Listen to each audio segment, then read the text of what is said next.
Transmission appears to be stable. Looks like we are go.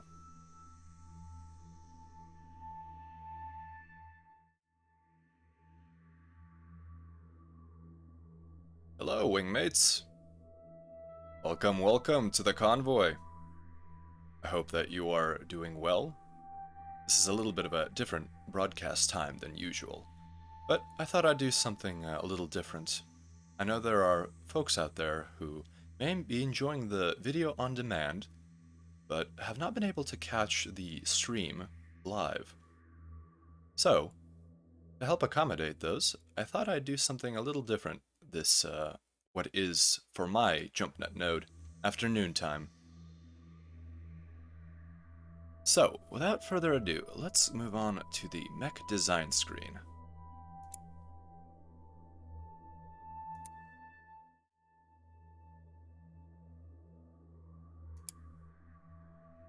Ah yes, MegaMek lab. Okay, let's design a new mech. Reset current unit type. Okay, so I ought to explain what exactly we're doing here.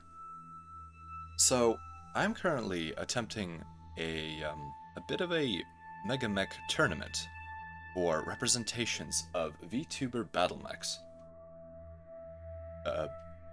This is meant to be a team battle, and any VTuber who wants to participate will be able to do so, as long as they provide enough details to create a mech for that. So we already have a few submissions, and I would like to get started on turning those into valid Battletech record sheets. So I will go into the way a mech is designed once I get those details together. So let's go to the fluff page, and we can begin punching in some things here. Okay. So just for anyone who is not aware, Battletech is a board game that is played on a hex grid and essentially is a game of modern combat, as they call it. It's where battle mechs, tanks, fighters, power armor, infantry, and in some cases, starships, including dropships and warships, fight it out in a combined arms struggle. It is set in a universe that is a projected future for Terra in the year 3025 and beyond. So we will be playing with technology that is set in the later years of the Battletech universe, so that we can build these mechs the way we want. So let's go ahead and pick the first VTuber that we will build a mech for. So I'm not going to show my Twitter tab for privacy's sake, but we have a number of submissions already, and due to it taking some time to plan these things out, I think we will be focusing on the ones that have the most leeway for a design. So, taking a look through who has replied to this post, and allow me to link the post in the chat box. 1 second, please. That data to you now. Here we are. There. And for completion's sake, I would like to also pass along a Twitter link to a thread where viewers can go ahead and submit their mech design. So in this showdown, the primary mechs will be the ones for VTubers, but 8 of them, which is 2 lances, and lances are formations in the Battletech universe, essentially the baseline formation, other than an element of a lance, or a mech, a squad of battle armor, etc., etc. Those all form the basis of a lance. Aircraft have a little bit different, but that's pretty much to be expected. The 2 arms branches tend to have different traditions. So yes, the second post is for viewers who would like to submit specifications for their battle mech. So I think for the first one, we will do a design for either Egg or Gale. And I will post their Twitter in the chat. Okay, let's see here. So Gale wanted to have a mech that is a long-range sniper, potentially with Gauss rifles. And a Gauss rifle is a electromagnetically propelled ballistic weapon. It's one of the bread and butter weapons in the Battletech canon. And let's see here. And we also have Egg Channel, who wanted something initially as a glass cannon, but otherwise just wants something that looks cool.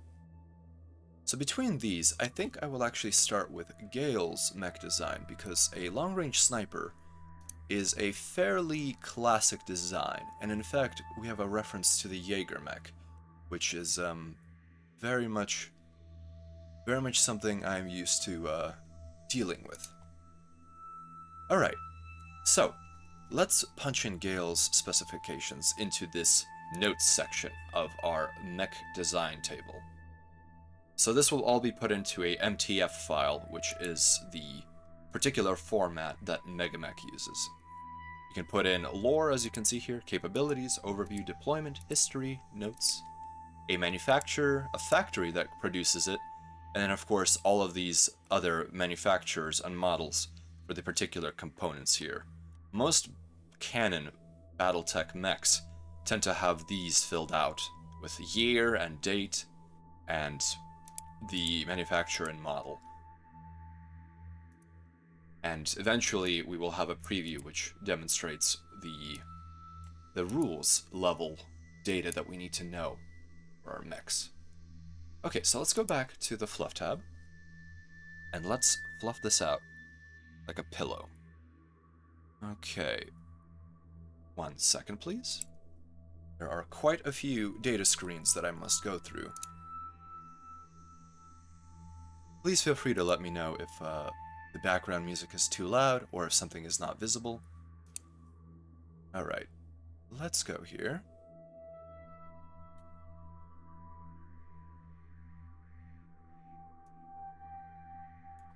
So Gale wants a mech that is a long-range sniper. And it might be like a MegaMek.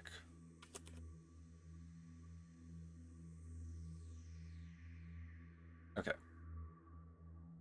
So it is difficult to get an image onto here, but allow me to pop in an image of a MegaMek.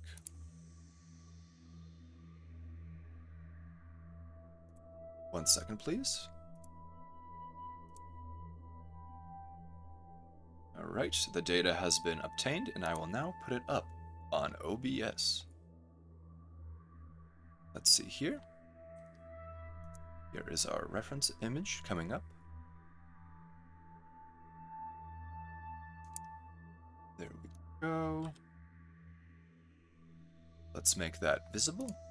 Okay, so that is a MegaMek. A MegaMek is a medium class mech, or is it a heavy? It's been so long since I've used the Jaeger simply because its performance is rather subpar.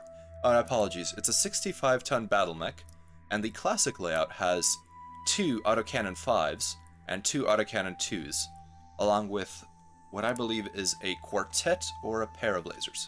A pair of medium lasers in the hull. So this is, I suppose, the classic sniper design. Oh, hello, Attenborough. Good to see you. I'm glad you're enjoying the background music. I think I'll leave it on at that level then. So the MegaMek is a rather thin-skinned and not exactly fast. It's an average speed mech. But it does have all of the classic attributes of a sniper. One, that the speed is either average or slightly better. Although you can have snipers with slightly slower speed, although that does render their battlefield mobility somewhat moot. It has long-range weapons, which the autocannon 2 and autocannon 5 have, and these autocannon ratings are simply, they're abstract notions of an autocannon's power. the rating does indicate the amount of damage it does in damage points within the Battletech structure. And the lasers are on the hull for self-defense, which is something that snipers often need to do due to the overlapping range brackets of their weapons. Smaller lasers tend to have shorter range on the battlefield, whereas these particular autocannons are rather large. So let's make this transparent. 1 second, please. And... oh, we're accidentally making MegaMek Lab transparent. Let's see here. Perfect. The ghost of MegaMek past. We'll remove it if it gets in the way. Are you able to work quirks into MegaMek builds? So, the way quirks are implemented in MegaMek is through a standalone file within the game data files, and that file needs to be updated with your custom quirks. However, that is an absolute pain, and every time you update MegaMek, you must unfortunately also update that file or do a diff. And if you have any kind of alterations on part of the developers, you will be forced to potentially do an unpleasant sort of merge of the two different kinds of data. So, when deploying mechs, it is far simpler to simply go into the deployment tab of MegaMek proper and add the quirks manually. If you do this ahead of time, it's not a problem. However, if you're doing it live on a stream or something like that, that may take a long time, especially for several dozen mechs. However, quirks are an important thing, and I think we will put them in the notes for our mech design. Although, if we want, later on, I could actually put them into the actual files themselves. Alright, so, before I go on any further, allow me to link Gale's Twitter account for anyone who is unfamiliar with Gale. Gale does a lot of grand strategy gaming, some RTS, and has a rather chill demeanor. I think, quite, what's the word I would use? Quite calm. Nothing shakes Gale, which is appropriate for Strategos. Let's see here. Ah, yes. Not the most intuitive tag, but I like it because that really is what he is, a grand VTuber. Laid back, yes, Attenborough. I think that is one way to describe it. All right, here we go. So, let's name our chassis Gale Strategos. And the model is irrelevant right now, but typically a manufacturer has a code, which is a combination of letters, typically followed by a numerical designation indicating the particular model.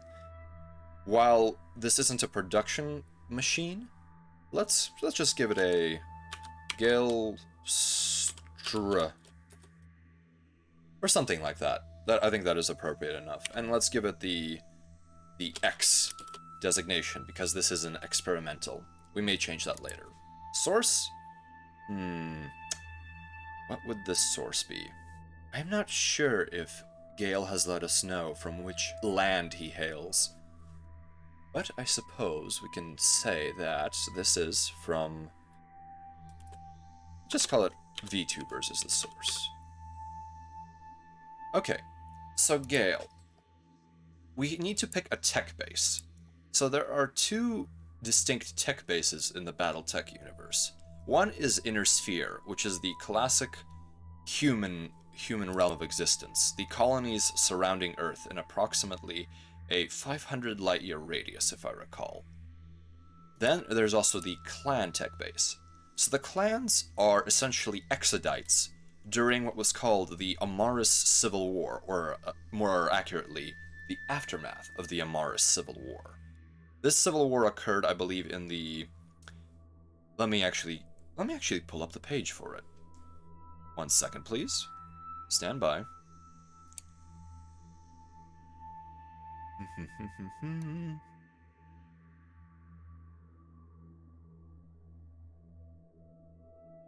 Oh, apologies here. Ah, the MegaMek. Please, go away. Alright. So let's use DuckDuckGo to go to Sarna. So Sarna is an anti-itch lotion, but I am not shilling for it right now. Instead, I am most definitely shilling for Sarna, the Battletech Wiki. So this is a community-run project. Oh, hello, Miwa! Good to see you at this different time slot. I hope you enjoy this rather slow and numerically aggressive stream. We will be doing quite a few bits of calculation, although the machine will be doing it for us. Okay, so let's go to the Amaris Civil War. Okay, so the Amaris Civil War, for your knowledge, started in the year 2766 in the Battletech universe. And it lasted for, I believe, something on the order of 15 years. Essentially, this was where Amaris the Usurper, Stefan Amaris, took over control from the previous royal head of the household of House Cameron, who was ruling the Terran hegemony. And the Terran hegemony was the central power of essentially all of human civilization. Let's go to a map of the Terran hegemony. And essentially this civil war was fought between the loyalists and those who wanted to see Stefan Amaris stay on the throne. Let's see here. Terra. Let's take a look at the map. Map of the Inner Sphere. Just so that everyone has a reference. Inner Sphere. Okay, so this is where we are in the greater scheme of our Milky Way galaxy, where the Inner Sphere is located. So in the year 2050-70, before the Amaris Civil War, there was the Terran hegemony at the center of what is essentially the practical limit of human civilization, surrounded by 5 great houses. The Lyran Commonwealth, which is essentially Space Germans, to put it in your particular parlance. The Free Worlds League, which is in some ways Space America or Britain, although it is quite a mixed culture in the Free Worlds League. The Capellan Confederation, which is a primarily Chinese-dominated culture. The Federated Suns, which I suppose is more British and American combined, but in space. And the Draconis Combine, which is sort of a feudalistic space Japan. Once again, I'm translating these to ancient Terran terms. In my part of the world, my part of the universe, this would be a little bit different. So there are periphery states around these major states, and Stefan Amaris was actually from one of these periphery states called the Rimworld's Republic. Let me pull that up, please. Let's see here. Rimworlds. So the Rimworld's Republic has an absolutely fantastic logo, which is a shark on what appears to be some sort of a lapel. Ah yes, so we do have a map of it. This is the Lyran Lyran Alliance, and here is the Rimworld's Republic on the edge of it. So someone from the middle of nowhere, this podunk world, managed to weasel his way into the heart of Terra and conquer it. Through subterfuge, of course, but we cannot deny that Stefan Amaris was a clever but horrifying and cruel bastard. Alright, so with that brief tangent, if we can call it brief, aside, that is essentially from where the clan tech base came from. After the Amaris Civil War, General Alexander Kerensky, the leader of the loyalist forces, those loyal to House Cameron, decided that the arms and armament and the warships and the terrible powers of the inner sphere of the Terran hegemony should no longer be used for petty warlords to bicker amongst each other for the scraps of the Terran hegemony. There were no successors to House Cameron, as Stefan Amaris made sure that they were all executed summarily. So, General Alexander Kerensky, with the vast majority of the loyal forces who fought with him, left the Inner Sphere for parts unknown. Pulling forward 300 years into the future, in the... before I make another mistake, allow me to pull up the actual clan invasion reference dates. Clan invasion. So this is both a BattleMech design stream and a history stream for the BattleTech universe. At least a little bit, because you need to know who the clans are before we can do a tech base for the clans. So the clan invasion proper began in 3049, so that is quite some time after the end of the Amaris Civil War and the exodus of the Star League Defense Forces and General Alexander Kerensky. Essentially, the clans were formed from the soldiers and the civilians who accompanied this Exodus fleet. Let's see here. Exodus fleet. Let's see if there's a nice, pretty image for it. Here is what the Exodus fleet would have looked like during the beginning of the journey. Over time, ships were lost to jump accidents and the like, and some even defected, and there was quite a number of unfortunate incidents. But eventually, this fleet arrived in what was known as the Pentagon Worlds, and there, along with the Kerensky cluster, which was discovered later, they developed a militaristic society based upon honor, a strict caste system, and ritual combat. So under these conditions, these highly artificial conditions that the Inner Sphere never experienced prior to this, and never did later, developed a society where technology was allowed to thrive simply because the powers in question were not bombing each other back to the Stone Age, the way that the Inner Sphere great houses were doing.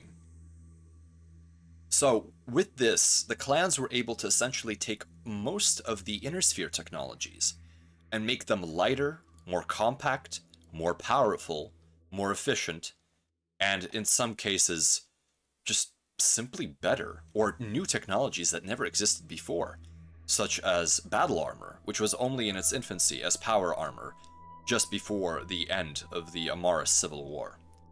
So, looping back, all this means is that, depending on which tech base we choose, it will determine how outright efficient this particular design will be.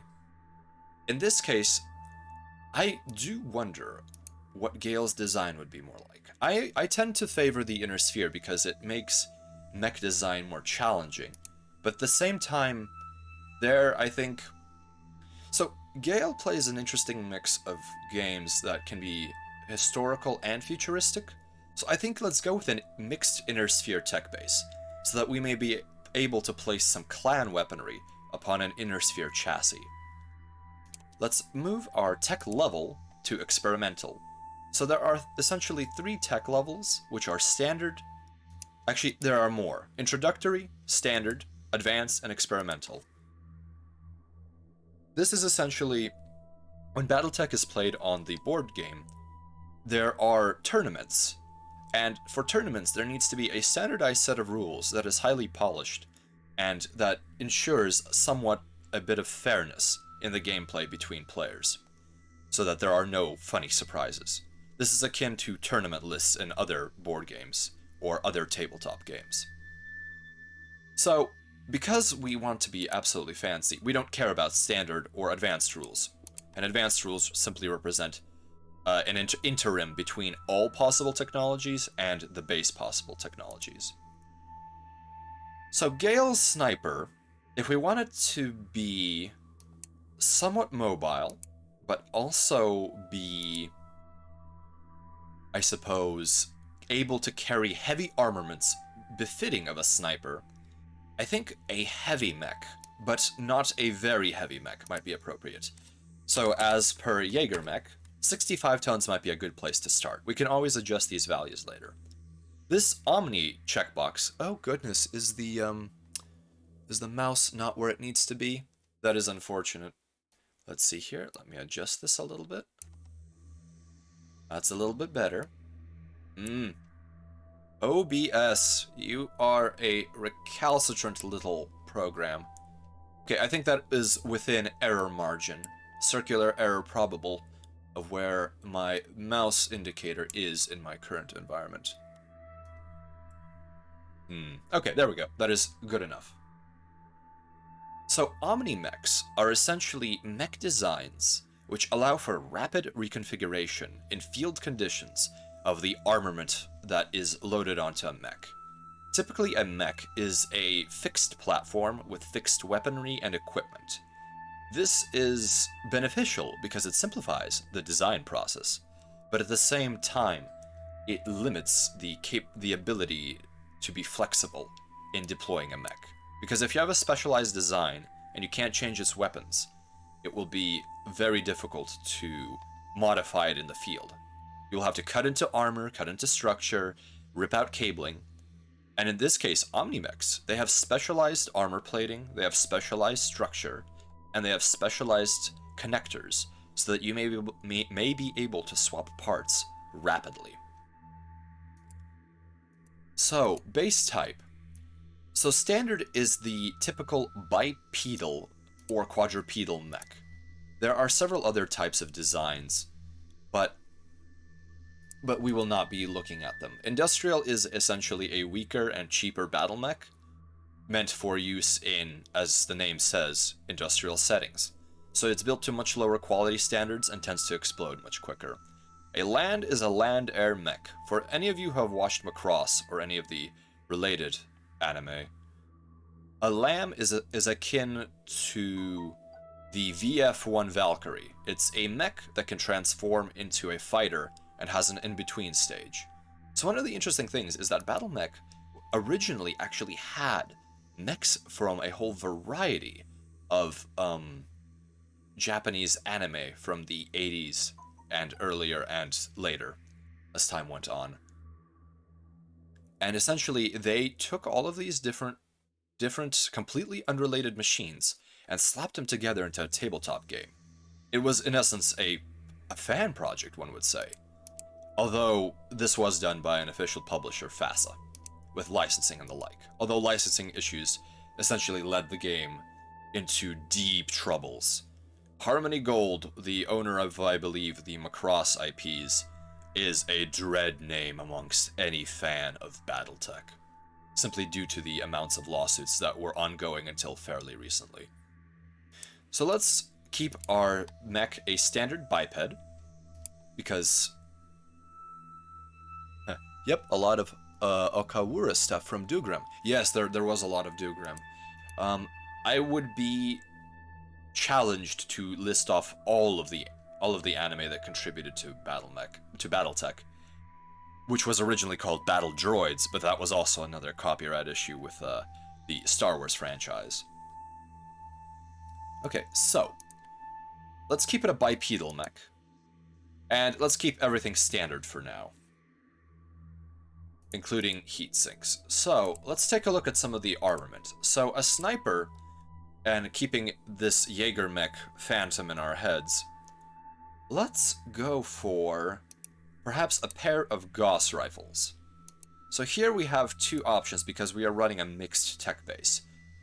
As you can see, these Gauss rifles have two variants that both do 15 damage, generate 1 heat, and have the same range profiles. For a short range of 7, a medium range of 15, and a long range of 20. Oh, my pointer is quite off. Let's try this again. Much better, much better. I think that will do. Yes, that is acceptable. However, the tonnage and the critical space of these designs. Oh, hello, Alaric. Welcome to the transmission. Welcome to the convoy. I hope you are well. So, the clan weapon, as you can see here, is outright superior by design, whereas the Inner Sphere one weighs 15 tons. The clan one weighs 12 tons, and also takes up 1 less critical space. And to demonstrate what critical spaces are, let's actually equip a inner sphere Gauss rifle and slap it into the mech. So critical spaces are essentially slots within the mech that represent the volume that a particular system, I guess, takes up within the possible space available for the standard battle mech chassis. Now, super heavy mechs actually have more slots, but we're not dealing with super heavy mechs now.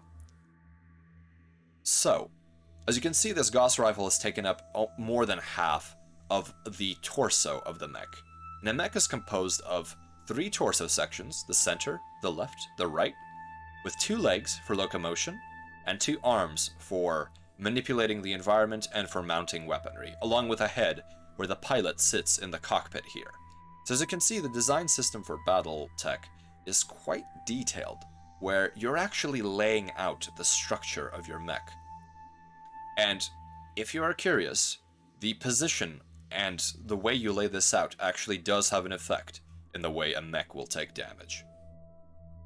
So, with our 65 tons, if we look down here, our tonnage is beginning to be lost. We are up to 27 tons of the 65 allotted for this particular chassis.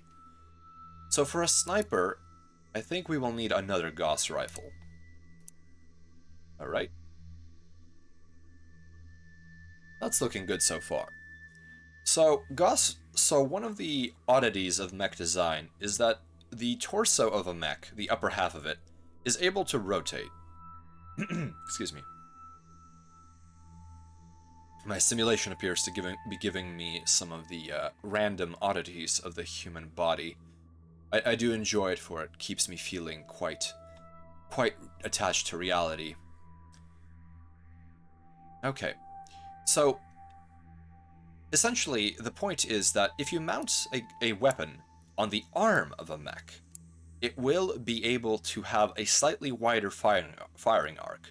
Now imagine you're holding some kind of rifle or perhaps a pistol, and someone is behind you. You can only rotate your torso oh so very much.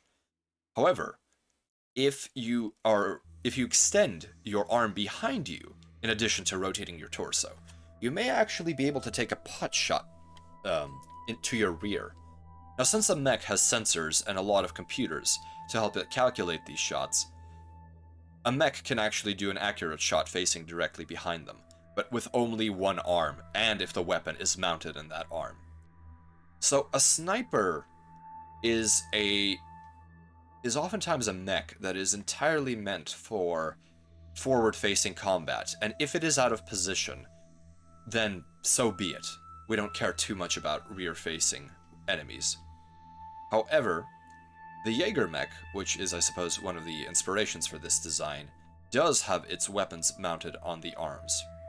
So we will consider that. Let's keep slapping equipment onto the chassis. And one of those bits of equipment, oh my, that was an interesting glitch, is armor. So armor is what protects a mech during its time on the battlefield. Right now, we have absolutely no armor. So, for now, let's keep with standard armor. So armor has different kinds of properties. You get a certain number of armor points per ton of armor that you put onto the mech. Typically, if I recall correctly, you get 16 points of armor to the ton. And now this is where we have to think about damage. So if you think about a Gauss rifle, it does 15 damage per shot that connects with the mech. This means that a Gauss rifle with a single shot, if it connects, can strip 1 ton of armor off of any mech. So a particular given mech chassis will have a limited amount of tonnage that it can support for armor. This is proportional to its chassis weight, or design chassis weight. So, let's maximize the armor tonnage for now. This gave us 211 points of armor. Let's auto-allocate them, which it will give us the standard layout for armor. This leaves us with only 9 tons to play with, for ammunition, for other equipment, and for an engine. So an engine is needed to propel the mech, and an engine has a given rating.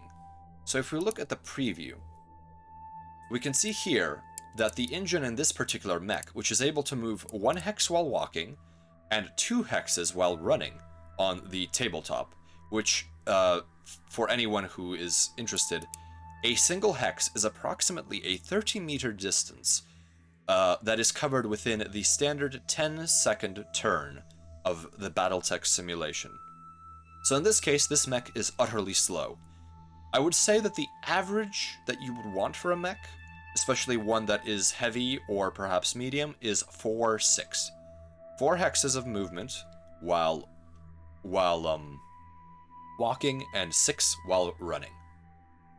The calculation for determining how an engine propels a mech is essentially walking speed times the tonnage. So in this case, movement of 1, with some rounding applied, of course. There is a whole rulebook called...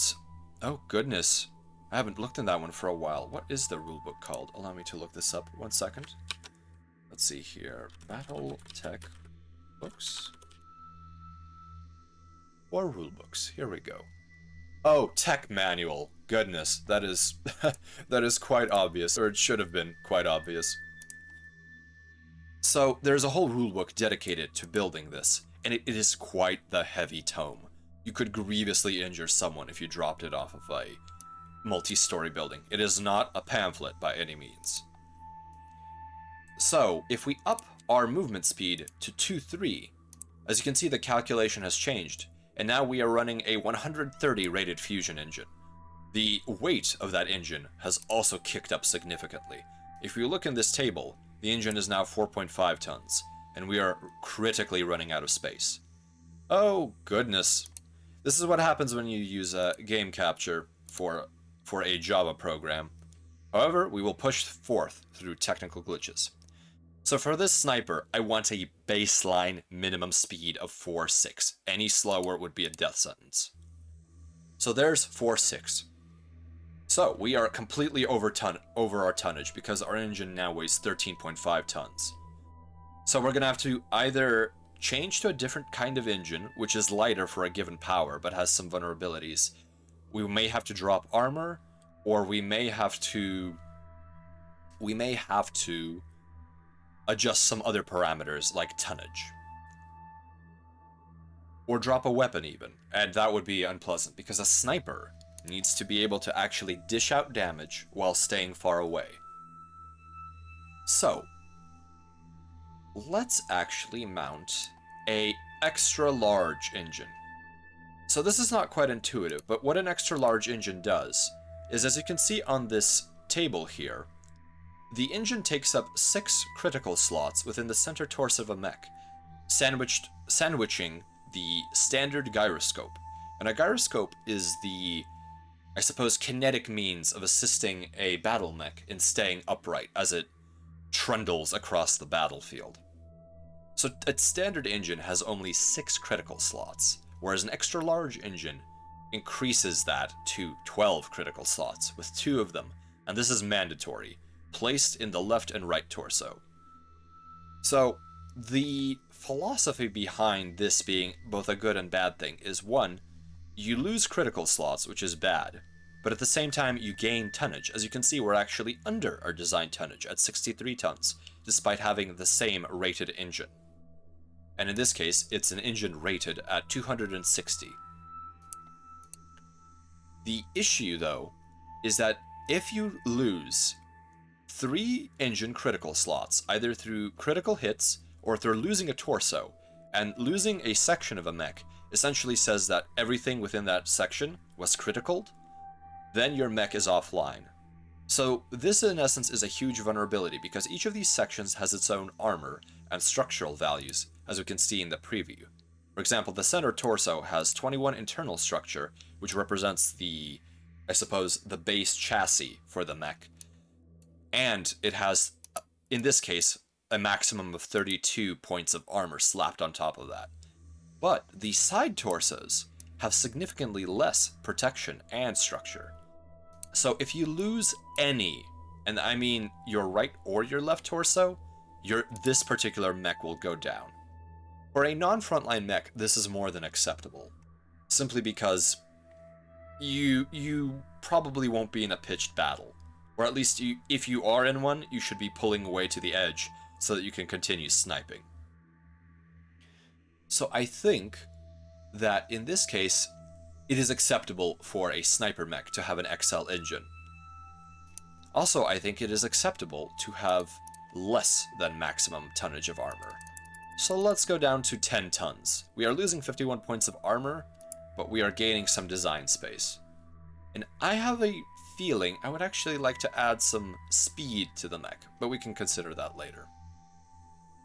So you can actually put in, similar to the engine concept, and there are several different kinds of engines. You can actually put in an extra large engine, which is even bigger, and allow me to demonstrate. It takes up 6 more critical slots, but it also runs hotter and is hideously expensive in terms of C-bills. And C-bills are the monetary value used for inter-house exchange in the Battletech universe, even though each house has its own unique currency for internal use, with different relationships to the value of a C-bill, of course, sort of as an exchange rate. This is akin to the petrodollar being a universal fiat currency in the 20th and 21st centuries of Earth. So let's go back to the standard XL engine, as standard as it could be. And as you can see, our cost dropped from 40 million C-bills to only 11 million C-bills, which is a fantastic cost decrease. And the same principle applies to gyroscopes. We can have an extra large gyroscope. As you can see, it has bloated up, but we have lost some tonnage. This is something you very rarely do, because if you take 2 gyroscope hits, your battle mech is unable to stand.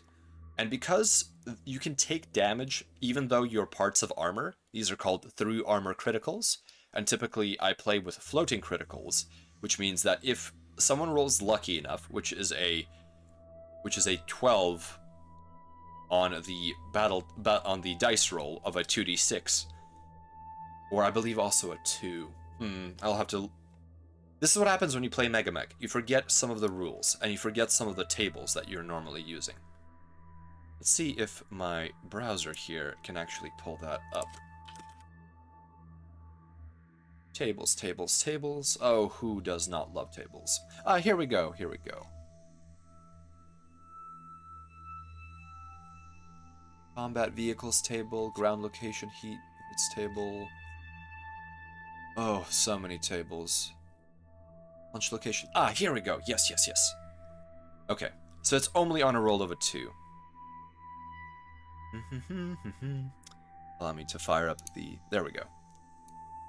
So as you can see, this is the BattleMech hit location table on the Sarna wiki. And here you will basically be rolling a 2d6, which is a triangular distribution, and on a roll of 2, Snake Eyes, which is the thing you don't want for yourself, your opponent will roll a critical.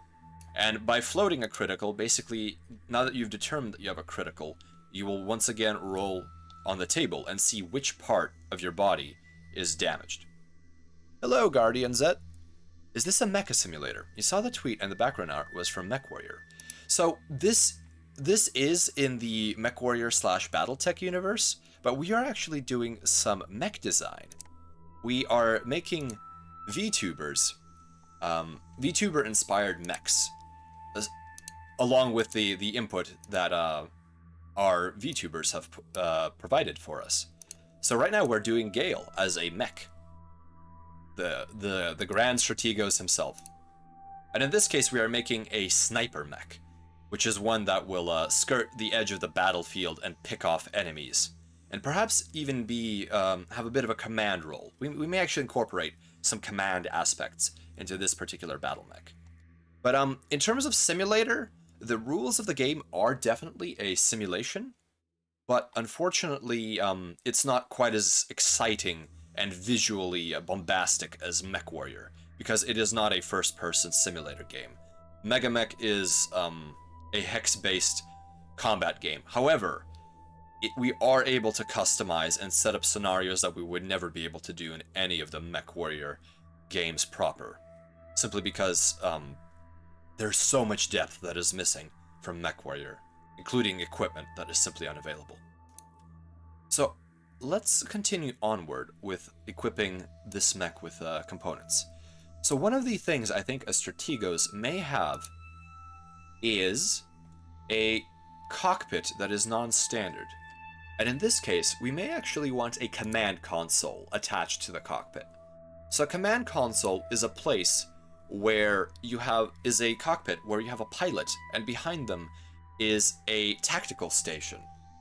This takes up an extra critical slot in your head, making it so that you cannot, in essence, put a weapon there or some other piece of equipment. And it makes you more vulnerable to criticals, because if I recall, any single critical hit to the command console will just kill both operators. Hello, Yukis. Welcome to the convoy. You've caught some lore and some mech design for the Gale Strategos GLSR-X experimental VTuber mech. So we've given a command console, which I think is very appropriate for Gale's mech design. Let's think about some other enhancements that we may want. So enhancements are, in essence, components integrated into the myomer musculature of a battle mech. So, for reference, battle mechs are not powered by... They do not use... let me open up a new tab here. Myomer. Allow me to display the browser once again. So, battle mechs use myomer, which is a synthetic electroactive fiber, which contracts when you apply a charge to it. And this is used to move the limbs, so they're not hydraulic by any means. Also, myomer is far more durable than hydraulic cylinders, because once you puncture a hydraulic cylinder, in essence, it becomes nothing but a liability. Same with any hydraulic hoses. Myomer has the tendency to, however, lose its electrocontractile properties under high heat. So in the rules of Battletech, this is represented by a hot mech being able to move less than a cool mech. And let me see if there's a heat table here. I apologize for any vertigo induced by the scrolling that I am doing here. It appears there is no heat table in the wiki here. Or I may simply be blind for the moment. Okay, well, no matter. Let's go back to the mech design.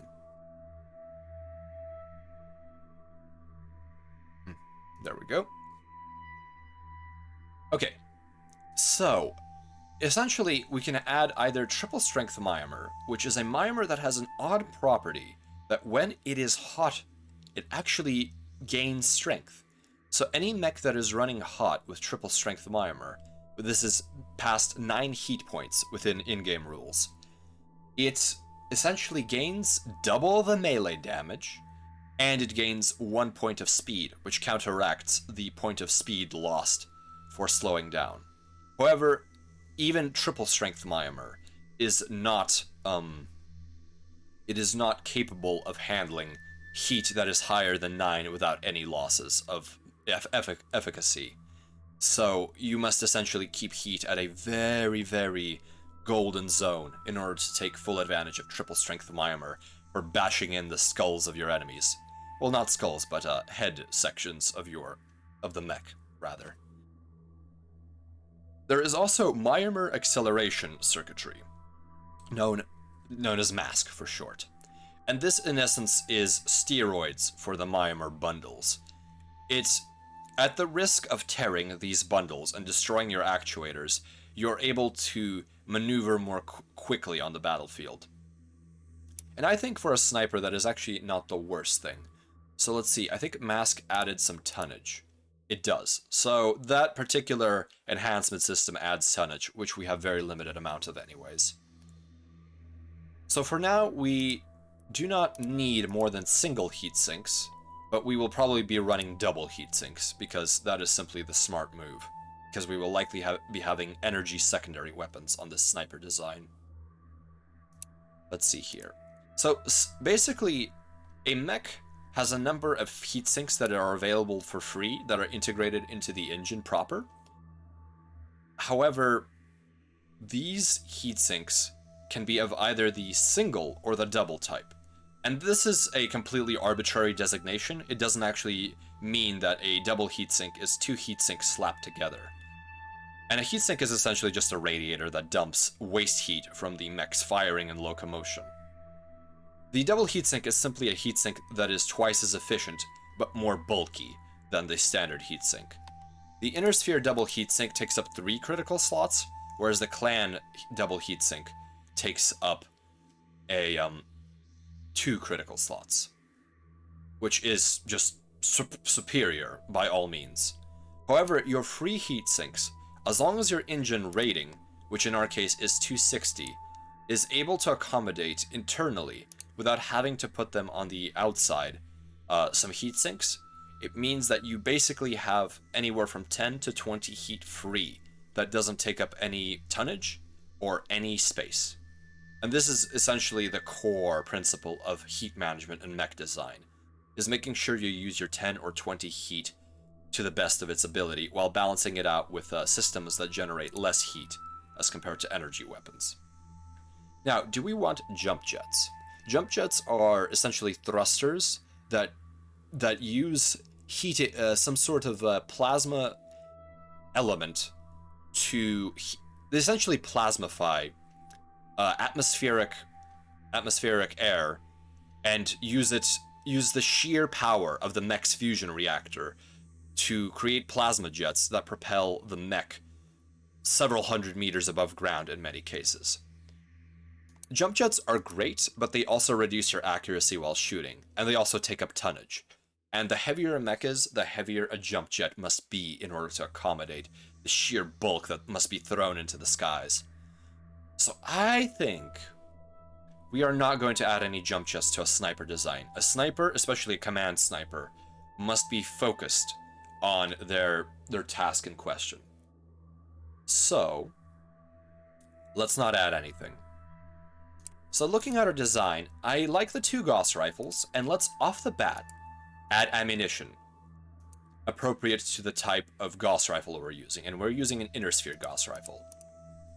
So a Gauss rifle has 8 shots per ton, and a scenario typically, depending on the game type you're playing, takes anywhere from 8 to 15 turns, depending on how much of that time is actually spent in combat versus just moving along the map. But I prefer to have at least approximately 15 shots per weapon. 10 is the lowest I will go. So let's just put this ammunition here. So typically ammunition is explosive. For example, autocannon ammunition is explosive because it has a propellant within the casing. However, Gauss rifles, as opposed to cannons, have a reverse situation.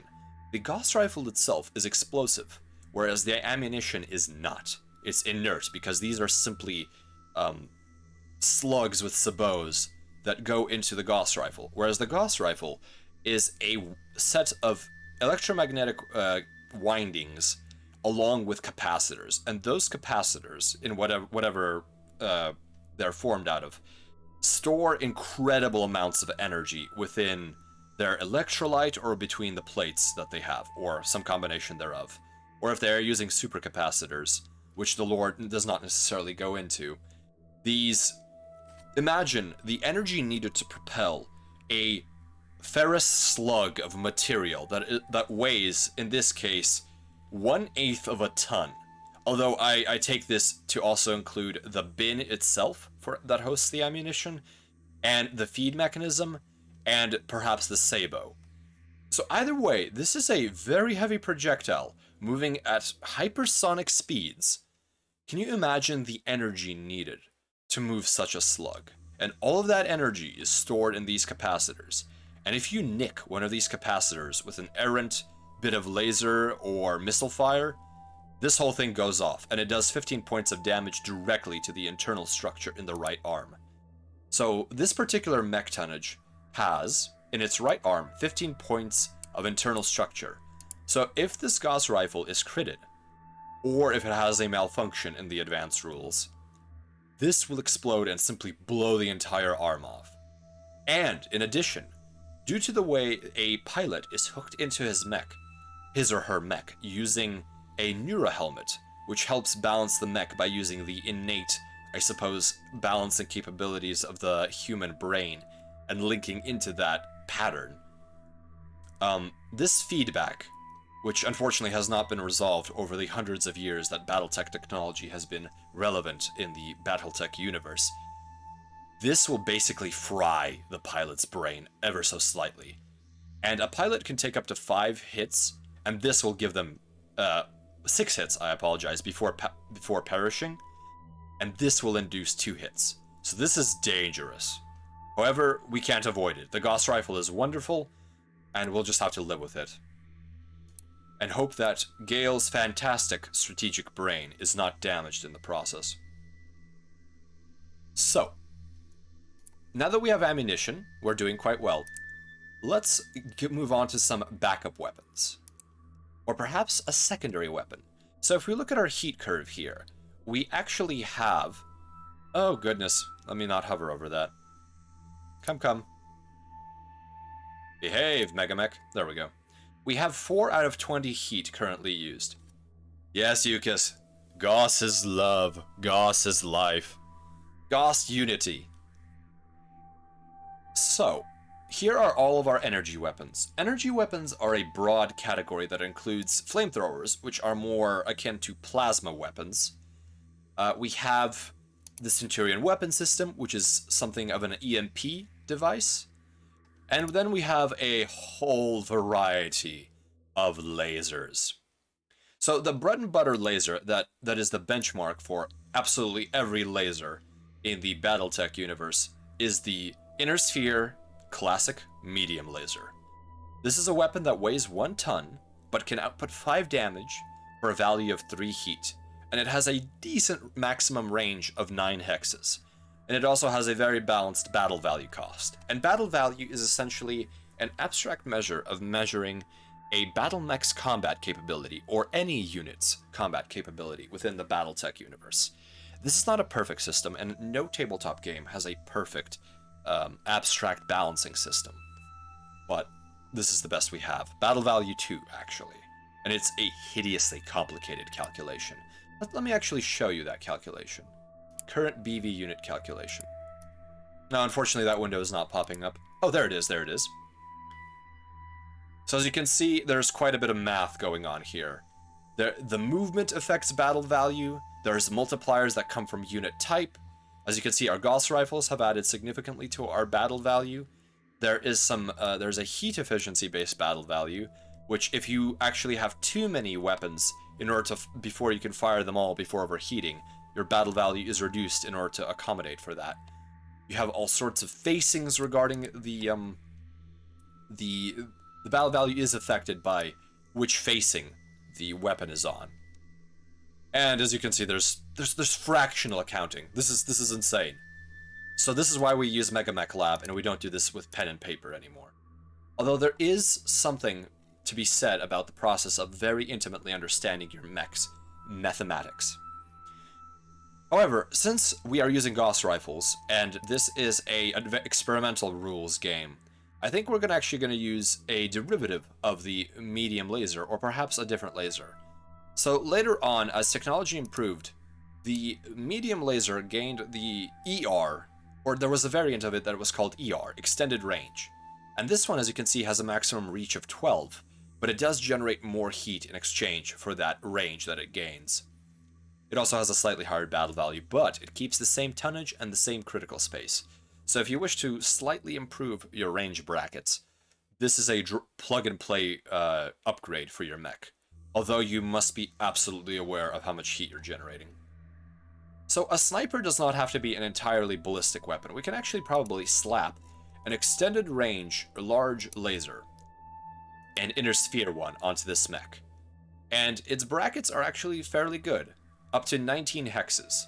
However, it generates quite an absurd amount of heat. In this case, 12 heat for 8 damage.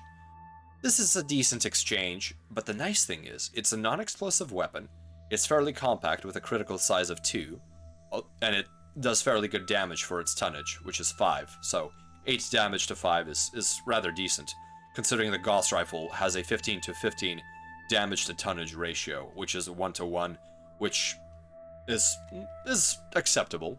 It's better than many weapon systems where they weigh far more than they damage. So let's throw on an Inner Sphere ER large laser. So we can put this anywhere, but because... So these Gauss rifles are actually taking up quite a bit of room. So we can't actually fit our large lasers here. So I think what I will do is I will remove the hand actuator. Yes. So a battle mech arm is composed of a shoulder and an upper arm, which are mandatory actuators, a lower arm, and a hand. You can actually remove the lower arm and the hand, but this does reduce your melee damage, and in advanced rules, this also does make you unable to do certain operations. For example, if a battle mech has a hand, it is actually able to delicately pick up objects on the battlefield, although there are quirks that essentially will indicate that that hand is, for lack of a better term,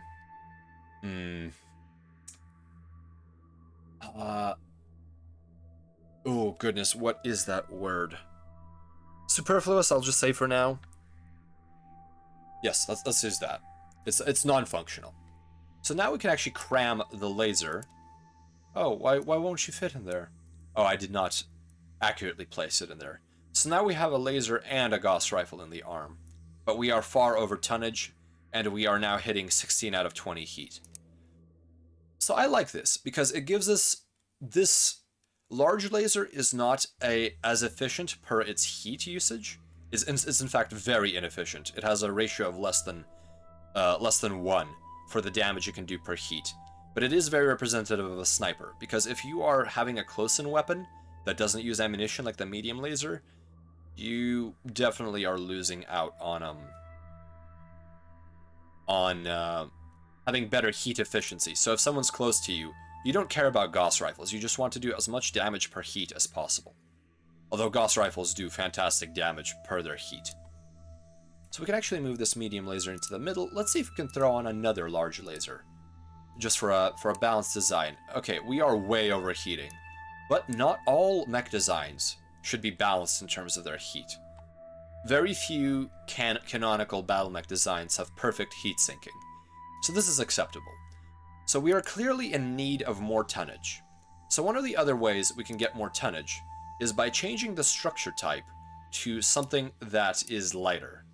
And in this case, we can do that by changing the framework to endosteel. So endosteel basically halves your tonnage, of course rounded up to not give you that benefit.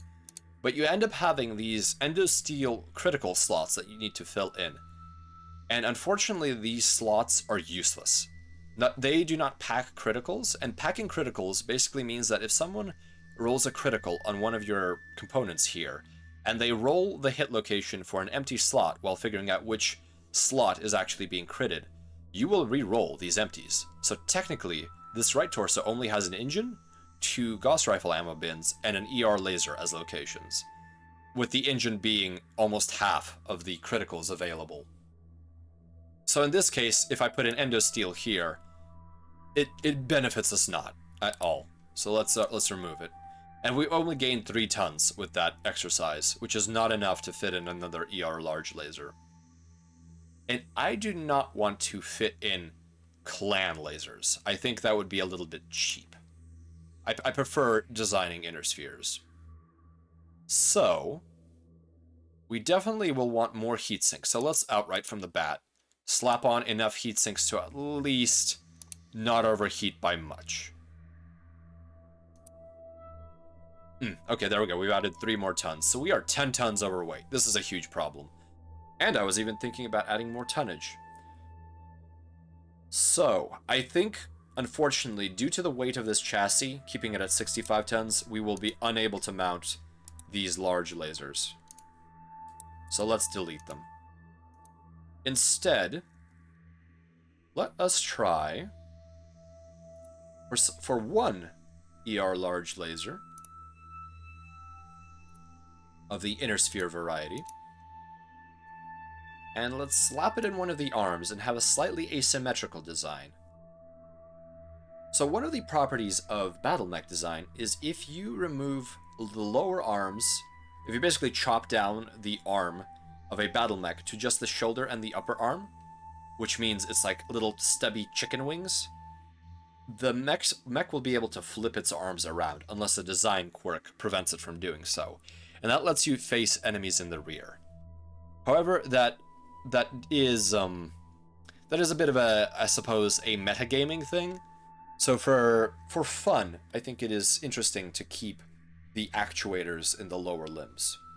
And also to do some inefficient designs. Okay, let's take a look here. We should add some more backup weapons. And I think in this case, we can add some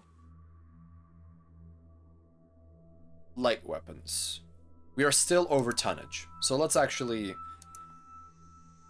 attempt to use a endosteel structure, which we are. And we are still over tonnage. This is not good. That heavy laser is rather heavy. Or that large laser is rather heavy. So let's add some armor. Oh, see, well, this is where... F indeed, Yukis. This is where it gets challenging. You have hit pretty much all of your design parameters. You don't want to go any lower than this armor tonnage, or else your mech will be quite explosive. And in fact, I would actually like to add something called case, cellular ammunition storage, which will take up even more tonnage. Cellular ammunition storage is essentially a blocker that prevents the explosion of ammunition from traveling to other parts of mechs. So normally, let's just say, for example, you had ammunition in your right arm that detonated for 200 damage points. It would first detonate your right arm, and then the damage would go to the internals of your right torso. And considering it's 200 damage, it would likely go to your center torso and destroy the center torso. So an ammo explosion in your right arm, traveling through the internal confines of the battle mech, will basically kill you. And case, if you place it in a location, will prevent that damage from traveling any further. However, inner sphere case is limited in that it can only be placed in the torsos and not in the arms. So let's actually delete the case, because in this situation it's useless, and an exploding Gauss rifle will already essentially destroy this. And that brings up another thought. I do not want this mech to be weaponless if the Gauss rifles explode. So we will probably want to put some backup weapons in the center, or maybe move the large laser to the center. That will keep the sniper capabilities, but will keep the weapons from being used, the large laser from being used to shoot behind the mech. So, let us attempt to lighten the burden. How many criticals do we have? So ferrofibrous armor is lighter per ton, although not by much. And we have way too many criticals. As you can see, ferrofibrous added its own filler criticals, and unfortunately, we simply don't have the space, especially with an XL engine and two very bulky Gauss rifles in place. Okay, let us remove the ferrofibrous armor and go back to standard armor. Ooh, dear. We're not dropping the speed, we're not dropping the command console. So, let us... This is why we have a mixed tech chassis. Let's remove the Gauss rifles, and let's replace them with clan ones. So we're going to ballistic weapons. Let's go to clan. Add 2 Gauss rifles. Let's consider this battlefield salvage. Trophies of war that Gale would have.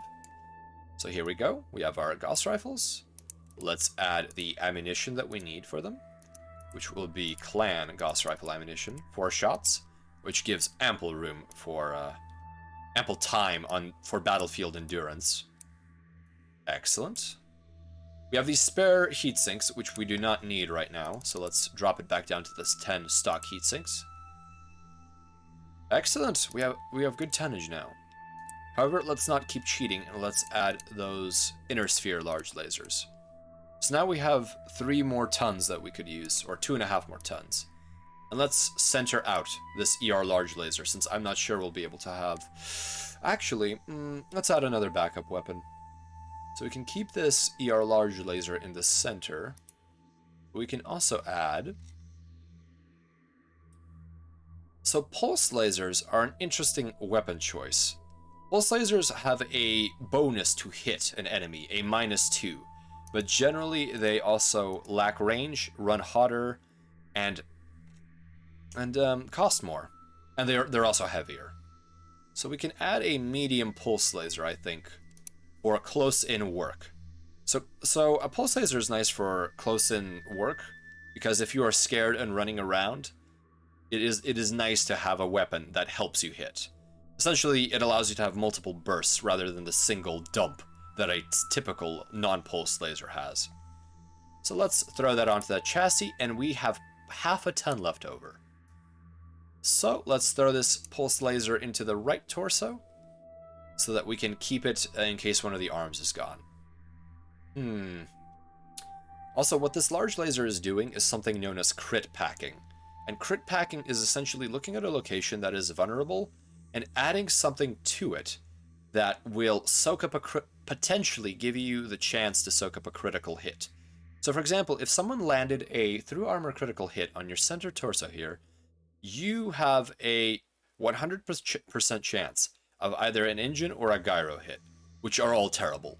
But here, now that we've made 2 of the 12 slots here, a large laser, which is sad to lose, but something we don't want to do, or something that would actually keep us from producing more heat or potentially falling over as if our gyroscope was hit.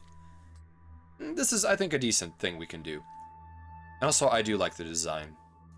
And this medium pulse laser can be in one of the torsos. Okay, do I want to keep the hands now that we're doing this? I think I will. It is very unusual to have a Gauss rifle mech with hands, but I think that might be interesting. Or maybe we can go classic and remove the hands. Let's remove the hands. A sniper really has no need for hands. So we have half a ton left over in this particular design, which is very much a pure sniper.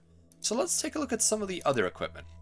So there is a variety of options for other equipment, ranging from target designators to advanced electronics that help block enemy sensors, to case, as we discussed, is cellular ammunition storage, which prevents ammunition explosions, to advanced fire control systems, which are tacked onto different weapons. So I think... So, what would Gale's little snippet here be? Just a half ton of spare equipment that we have available. We could add a reconnaissance camera, which is something that is very difficult to use, but it allows for, in the rules, spotting while also moving without penalty. While also shooting without penalty. However, that is an advanced rule. I do use it, though. We could add a searchlight, which is pretty nice. In nighttime scenarios, battle mechs are typically unable to target anything past a certain range, especially in pitch dark scenarios. And I'm talking a range of anywhere from 3 to maybe 6 hexes in slightly lighter situations. So a searchlight lets you essentially illuminate a target, which means all penalties to hit it are removed. However, penalties to hit you are removed because you have a gigantic hit me indicator on your mech. However, I do love the flavor of a searchlight. Let's see here, what else? Let's sort our equipment by tonnage here. We can put an anti-missile system, but an anti-missile system requires ammunition, which I do not want to waste resources on. We could put an anti-personnel pod on, which is essentially a claymore, or, I suppose, a explosive with, a shrapnel explosive mounted on the hull of a mech. And this, in essence, if infantry are swarming a mech, which means they are underneath it, and out of the reach of the weapons. An anti-personnel APOD can be used to basically chunky salsify the mechs under the infantry beneath the mech. And it works within the single hex that the mech is in. However, if a sniper is surrounded by infantry, something has gone wrong already. Laser insulator. This is a obsolete piece of equipment. We're not going to bother adding it. Ooh, so the clans have a light active probe, which is, in essence, a tool for determining, for getting advanced readouts and for detecting hidden units. I do like this because I think a commander would want some kind of sensor system. And also it will let us draw some fun little antennas. We could also add a clan light tag, which is some equipment that would definitely trickle into the inner sphere. And tag is target designation unit. It, in essence, allows you to highlight a hex or a unit for destruction by a laser-guided weapon, be it an artillery shell, a missile, such as the Arrow 4, or something like a semi-guided LRMs, which are long-range missiles that are able to track onto a locked-on target. The main advantage is that once you target designate something, all others who have a ammunition type compatible with it, they will be able to get a free hit on that particular enemy, or at least have a bonus depending on the weapon you're using. Remote sensor dispenser, I believe that requires ammunition, and since we are so limited, we're not going to do that. Okay, let's go with the light active probe, actually, the clan equipment. Oh no, this is a full-sized active probe. There we go. And let's pack the other torso, the left torso, with the light active probe. And that puts us up at 65 tons. And let's autofill these crits. I don't like the look of that. Let's put them in the feet. Okay, I think that looks decent enough.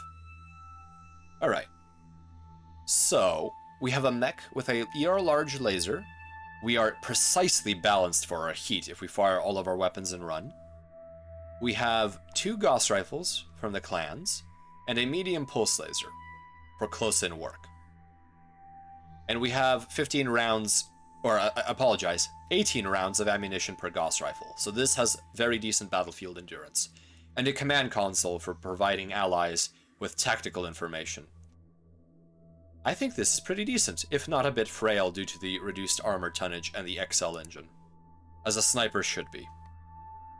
So let's take a look at the preview. This is, in the Dark Ages, which is the most recent Battletech era, an experimental classified mech, which is the highest it could be. So we have a movement of 4.6, which is decent, a tonnage of 65, which is pretty acceptable, a fairly high battle value, but nothing too out of the ballpark for something using a hybrid inner sphere clan design. We have decent armor, which is distributed as it should be, pretty evenly. We have... Ooh, that's actually one thing we could do. We could... we're not dropping the rear armor any further.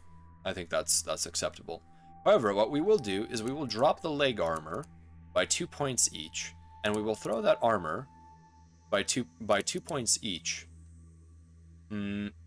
Yes. And actually, let's reduce that by 1, and we'll distribute that armor to different locations. So now we have 15 points of armor in the left arm and the right arm, which means if someone smacks us with either a particle projector cannon shot from a clan weapon or a heavy PPC, or a Gauss rifle slug, it means our arms will lose their armor, but they won't take a critical hit. And same applies with these torsos. If we take an autocannon 20 round, which we hope to not do as a sniper, we will actually survive it and not take a critical hit.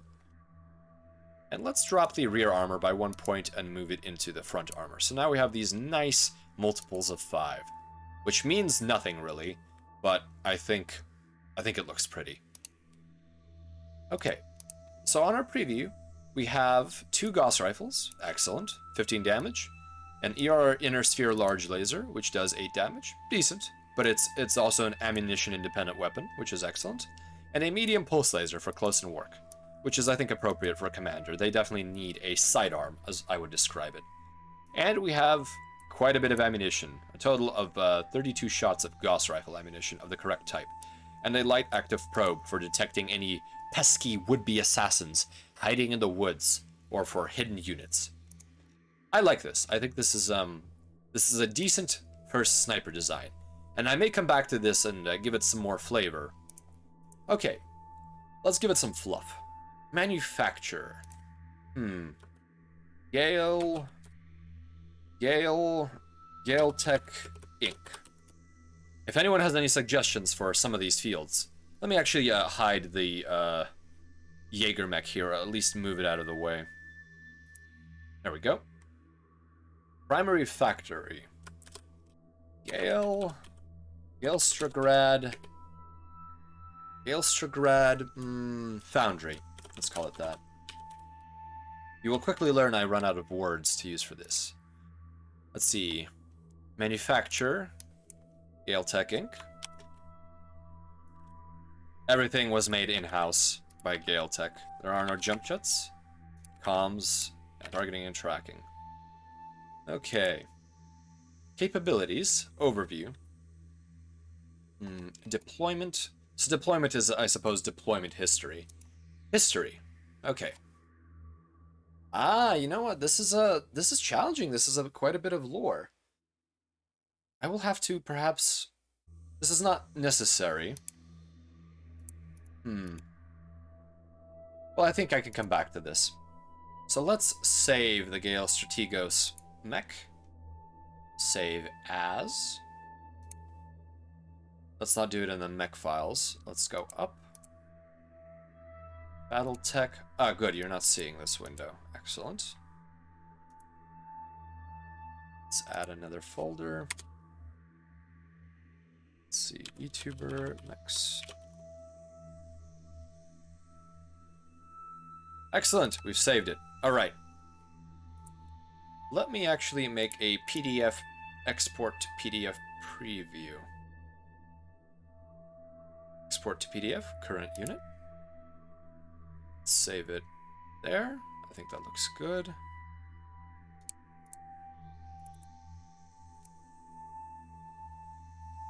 Export complete. So I will actually show you what the record sheet looks like when it's properly done for Battletech. If you will please give me 1 second, I will be with you shortly.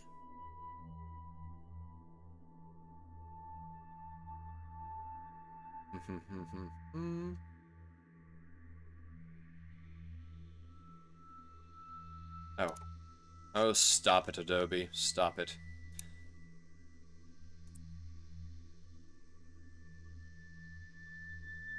Okay, here we go.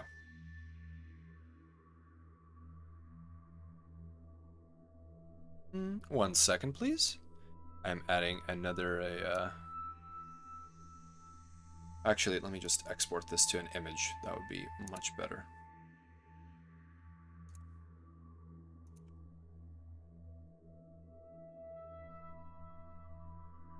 Behave, behave. Okay, you know what? I will just take a screenshot and we'll post it in as a reference image.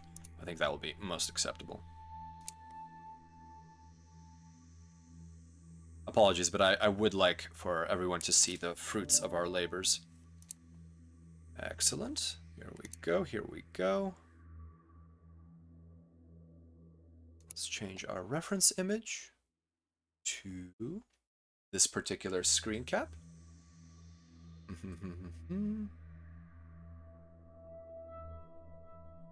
Almost there, almost there. Ah, yes. Go. And let's drop that opacity, because we want to actually see what's going on here. Okay, so this is a Battletech record sheet. As you can see here, let me close that. Go back to MacLeod. So my cursor is not visible at the moment. So as you can see in the upper right hand side, we have a hit location diagram for our newly designed mech. This one has the pips to indicate armor, and below this diagram, we have a location diagram for the internal structure of the mech, and these pips represent internal structure. Below that is our heat table with our heat bar, and that's basically if you overheat, certain effects happen at certain points. And to the left is our mech data, which essentially provides us with all of the critical statistics needed to play the game and know which weapons you want to use. And in the lower left, we have the criticals table. And this criticals table is in essence a it is in essence, what would I describe it as? It's a helpful chart for being able to use two six-sided dice in order to determine which part of your mech has taken a critical hit through armor or after your armor has been stripped away. So as you can see, any section that is roll again or endosteel does not help protect you from hitting the more important and juicy parts of a mech. Alright, so let's actually go to Krita now and draw this mech, or at least do a little bit of a sketch. I would like to actually have little mech icons, not the default ones, for the mechs in play. And there is a particular format used in MegaMek for displaying these icons. But before I do that, I'd like to have a little bit of brainstorming in Krita, so that I could have an idea of what this mech will look like. Hello, Carvebide, welcome to the convoy. How are you doing? We just completed our mech design, as you can see here, with the Gale Strategos. It's a sniper design with 2 Gauss rifles and a ER large laser, with a little bit of clan tech cheating so that it's more advanced. Good. I'm glad to hear that you're doing well. Have you streamed today already, or are you planning on later? Alright, let's make this image reference just a little bit smaller. Actually, I will hide it for now, because I will pull up this reference in Krita. Alright, let's hide MegaMek Lab. Ah, yes. Will you behave? You are behaving! Wonderful, Subarashi. Oh, excellent! You're streaming later on. That's a good choice. Uno! Best game for friendships. I certainly hope you are joking there. Alright, let's begin some artistic endeavors here. But yes, Uno is good fun. Especially when you have more reverse cards than your friends bargained for. I think you're right, it should be fine. If your friendship can survive a game of Uno or perhaps Monopoly... Oh good, pressure sensitivity is working, excellent. Then you know that friendship is true. Okay. I have never played a game of Monopoly with my fellow couriers, and nor do I think I will. They already think I'm a little bit strange for enjoying what I enjoy, this whole streamer thing. It's not quite as popular in my part of the universe. Okay, so let's zoom in a little bit. And let's add a reference image. So, let me add one in. File. Edit. Paste as reference image. Okay, so let me just drag and drop the reference engine. Monopoly is on another level. I agree, Carbide. It's a game that has no right to be a game. I think I would agree with that sentiment. I know there have been attempts to improve the rule set, but I think that is somewhat like it's trying to bail out a sinking ship with a cup. I just don't think that's a worthwhile use of anyone's time. Let's see, insert as reference image. Okay. There we go. So now I have a record sheet reference for the Gale Strategos. Okay, let's go back to the brush tool. Da-da-da-da-da. Abstract doodles.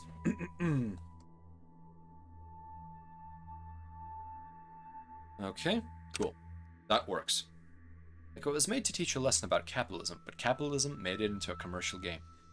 Yes, from the history that I have seen of the game, that is quite disturbing. Also, the absolute sellout.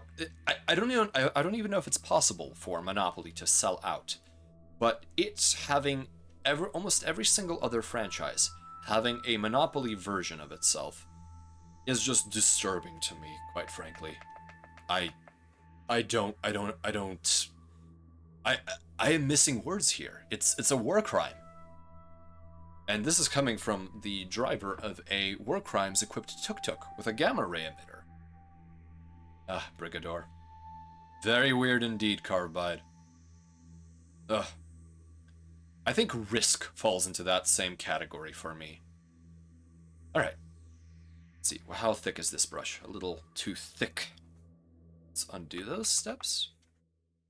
Okay, so this is a bipedal mech. Who even buys them? Anyone who is looking for perhaps a board game night and goes to the shelves of their local department store. At least that's what I understand the culture is like. And, you know, that's the only thing on shelves. Wonderful games like, what would... Dominion. Although Dominion, I believe, has gained some popularity. Oh, one game I definitely do enjoy is Cosmic Encounter. I don't know if any of you have heard of it, but it's a very interesting sort of oh, how would I even describe it? But let me draw a little bit before I get to it. Okay, so this is a bipedal mech. Let's do a frontal profile. So it will have legs. That's still too thick for me. What did I enable there? No, I do not want the hand tool. Let's drop that down to 6 pixels in size or so. Okay, I like that. I like that brush. Let's delete that again. Yeah, let me establish myself in the frame of artistic. By the way, the stream is still in the stat menu. Oh! That is unfortunate. Let me update the view screen here. Thank you. That is appreciated. Okay. MegaMek Lab, what are you doing? Okay, what I'm going to do is I'm going to cycle to the break screen.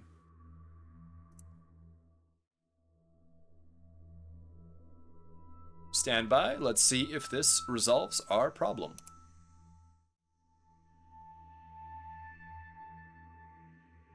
Okay.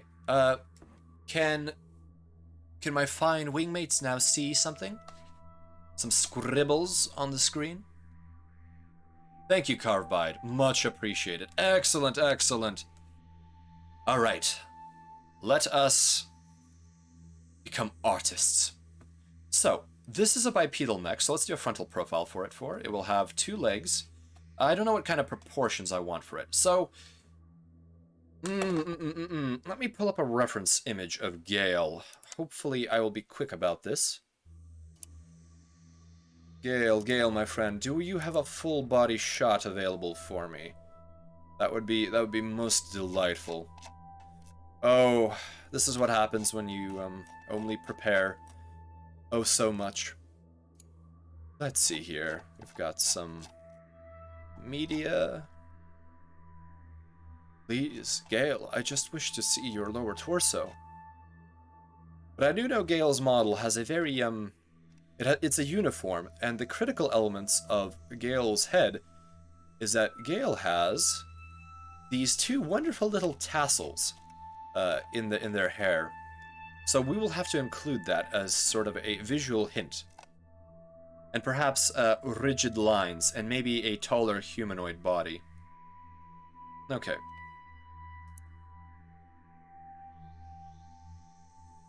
So let's see, no, those legs would be too far apart, I think. We're not gonna... Gale has a sort of a lithe build, so whatever design we have should have legs that are fairly close together and perhaps a little bit tall. We'll have a V-shaped pelvis, or pelvis section, maybe with some connectors here. I think for that sort of officer-like look, we may want a V-shaped torso, or something that at least represents that vaguely. So the head, I think the head will be the most critical part, but to disarm the image and provide some of that, I suppose, subtlety, we may actually not want to do a completely V-shaped torso. Maybe add some of the sloping here. Okay. We may also want... So the head. So the head has... The Gale's hair is fairly long down to the neck. So we have our head here. Absolutely adorable big eyes. And these tassels. These wonderful swingy tassels that have excellent animation. Ooh, that looks like nothing, but just getting the general layout here.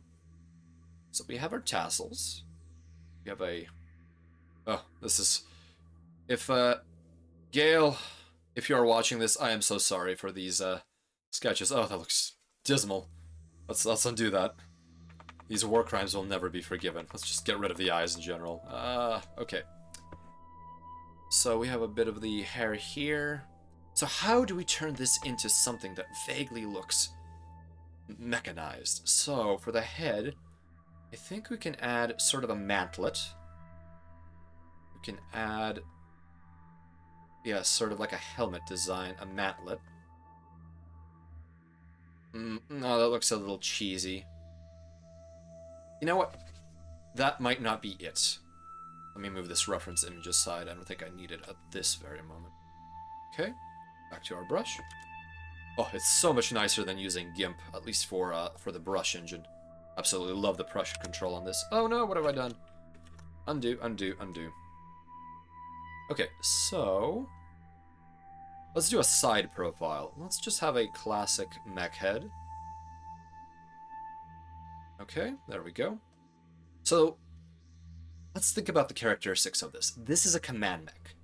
So, because we also have a command cockpit, or a command console, that means there is a, there's a commander involved. Feel the brush. Become the brush. Ah, again I hit that key. So this is a command mech. It has sensors. Yes, that is important. Would a commander horn be a bit too cheesy? Attenborough, that is an interesting idea. What do you mean specifically by a commander horn? Like a literal horn, or a like a speaker horn like this with a, you know, like Char's Zaku. I will have to look up a reference of how his particular classic Zaku has it. I am simply blanking on it, and I'm not afraid to admit it.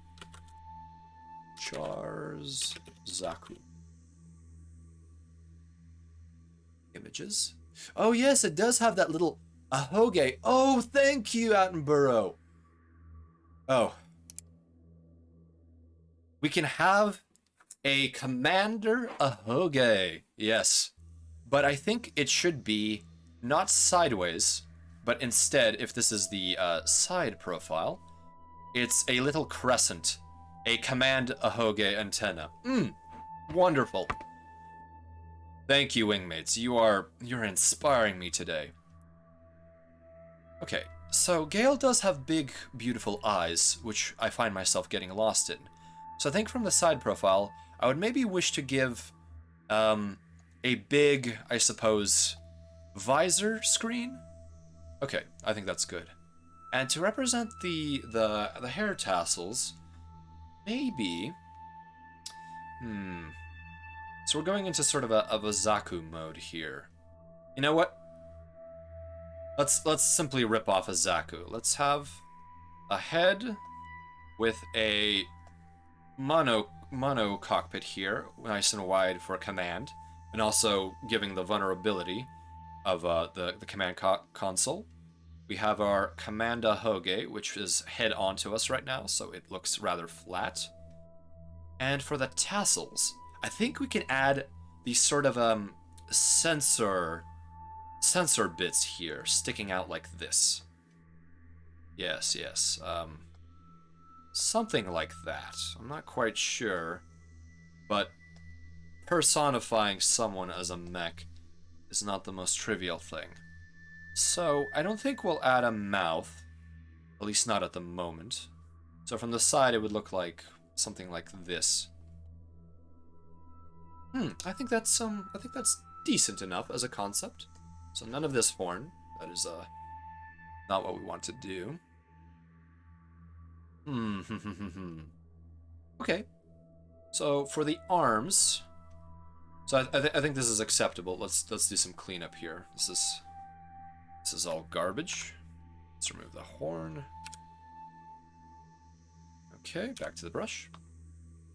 So if we have sort of this rather lanky humanoid torso, let's add a little bit of hip.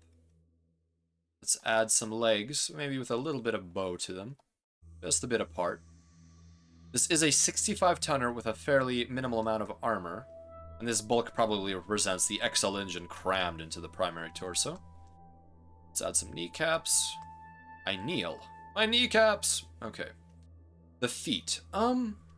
Since this is very humanoid, let's go with classic boot feet. This perspective is dead on, so it doesn't look very good, but something like this, I think.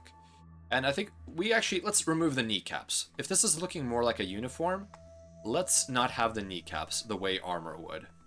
And we'll just have a joint here with the, there we go, like sort of like that. I think this torso is a little thin, so let's add a little more to the pelvis. Here will be our junction, where the torso will rotate. Now the arm, let's give it a fairly small shoulder to indicate that it's not as well armored as we would like. Now there is an active probe on one of these torsos, so let's do a classic radar dish, sort of like the one on the Metal Gear series, in the Metal Gear series, or on the railgun that is in Homeworld Deserts of Karak, which I've been playing quite a bit recently.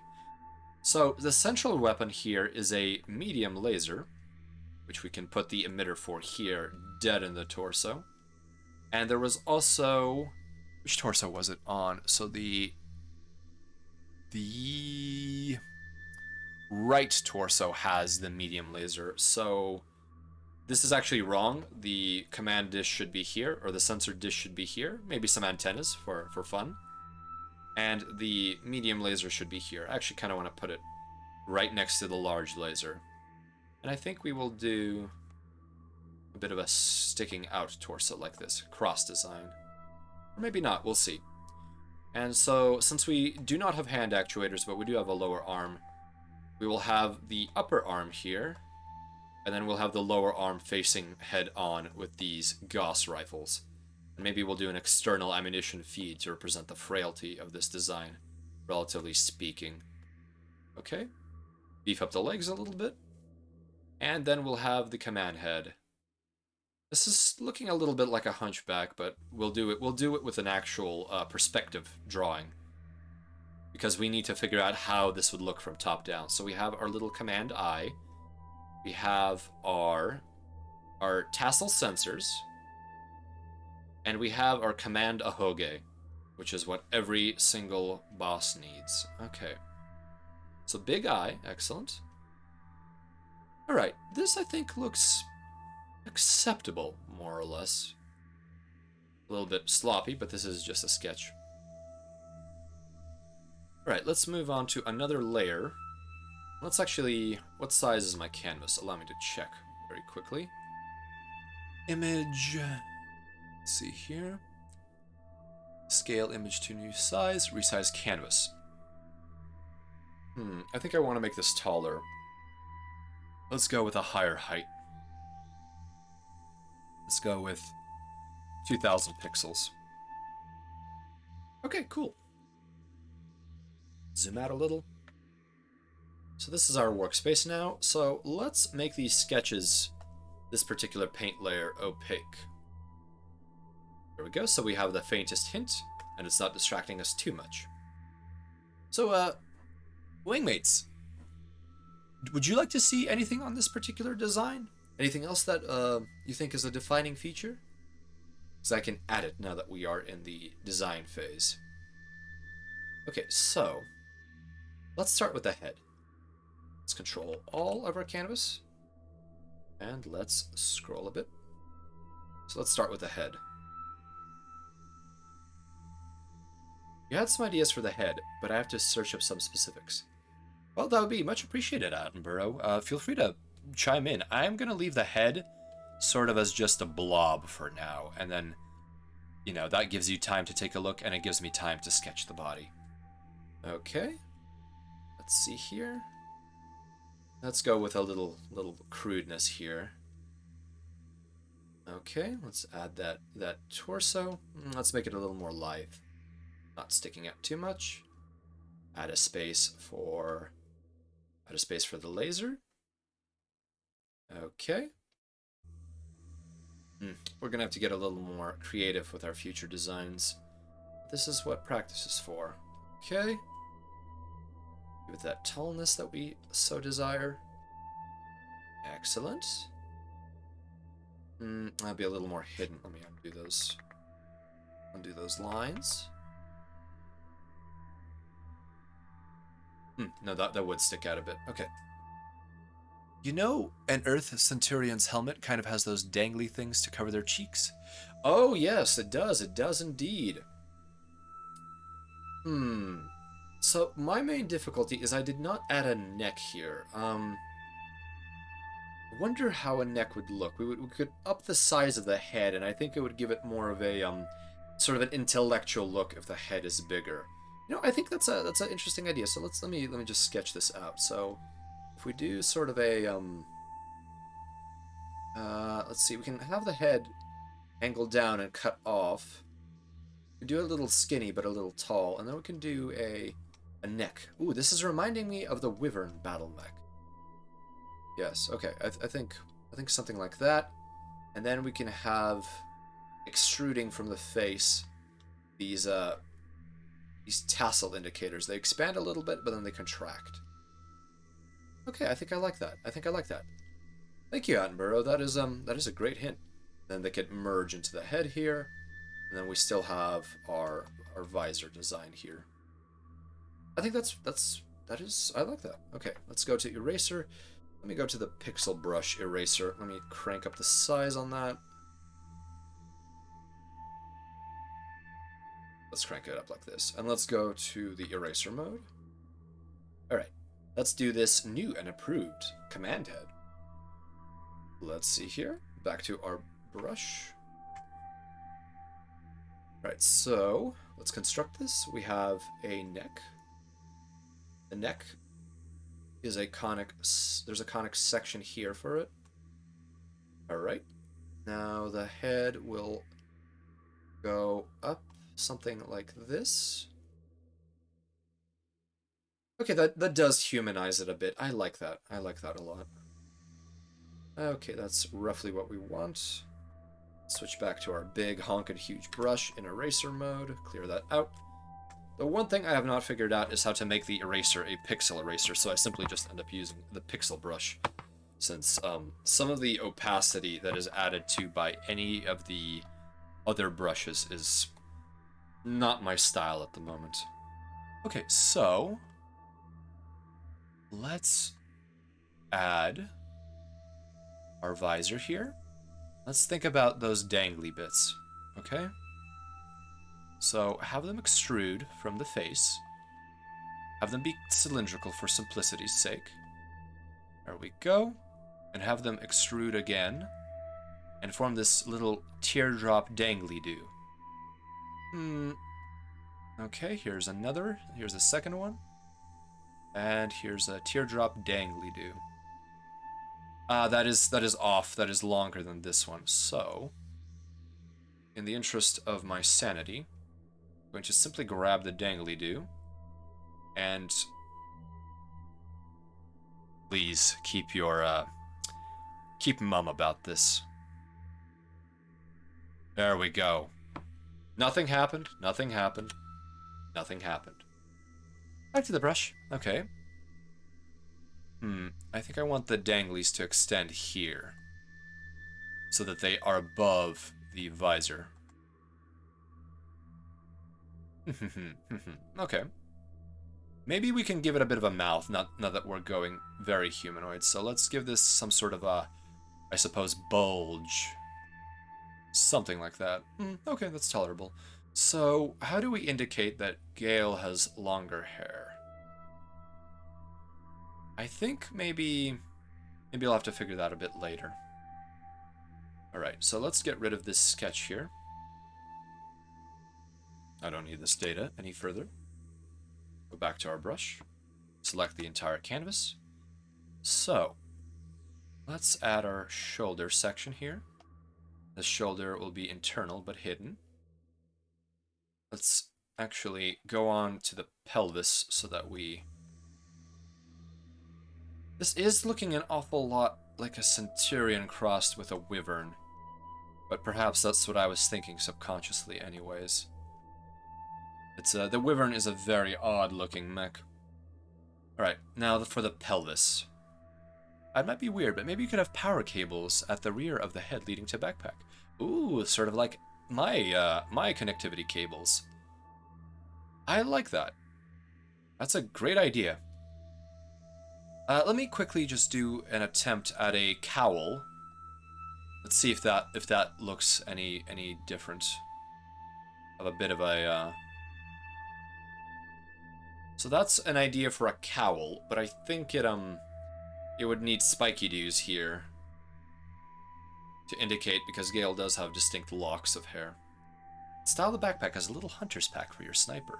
Oh yes, yes. Yeah, like a ooh, you know, that makes sense for a command mech because it probably has extra communications equipment. And it could have an antenna sticking out of it. Attenborough, you are on fire today. Not that I wish for your vessel to be in flames. And of course, to anyone who is lurking, to anyone who is listening, I still appreciate your support regardless of whether or not you make your opinions known. And I am more than welcome to hearing anyone's opinions on how this little doodle should go. So let's do that backpack first. Okay. And this will actually make the sprite, which is a top-down model, look a little bit better, I think. So let's make the backpack flush. Okay, because that is just so much easier to deal with. Okay, so the backpack is flush, so we will need our arm here. How will this joint work? Let's do kind of a viewer's imagination fill in the blanks sort of a joint. Ooh, this looks lanky, but you know what? It's a sniper. Maybe we'll just move this later on. Okay. Let's not make it too long. This mech is not meant to have an arm. So I think we'll maybe do like a single axis pintle here. There we go. We'll have our Gauss rifle start off here. No. Let's narrow it down. I think this looks way too bulky. It looks primitive and like a child's drawing. Okay. Let's do the other arm too. So this is the internals. It travels about that much. I am not doing perspective lines for a true perspective, but so I'm basically doing orthogonal art here. I unfortunately do not have the wherewithal right now to do any kind of true perspective art. Not looking the best, but acceptable. So let's expand the canvas again. Oh, this is going to consume quite a bit of RAM. Let's use the crop tool to expand our canvas. That was unfortunate. Let's do that again. Alright, we need more space back here, and we need more space below. And I do have a feeling we will also need more space to the fore. Oh, rest in peace, RAM. Even though I'm simulating it, and I could add more, I don't think I will. Some of the scuff is an important part of the streamer experience. So let's use our reference image tool. Oh, no, that's the fill tool. No. No eternal darkness of the endless night. Let's move our reference sheet here. Let's actually expand it so I can read it at this range. Alright, back to our brush. Okay.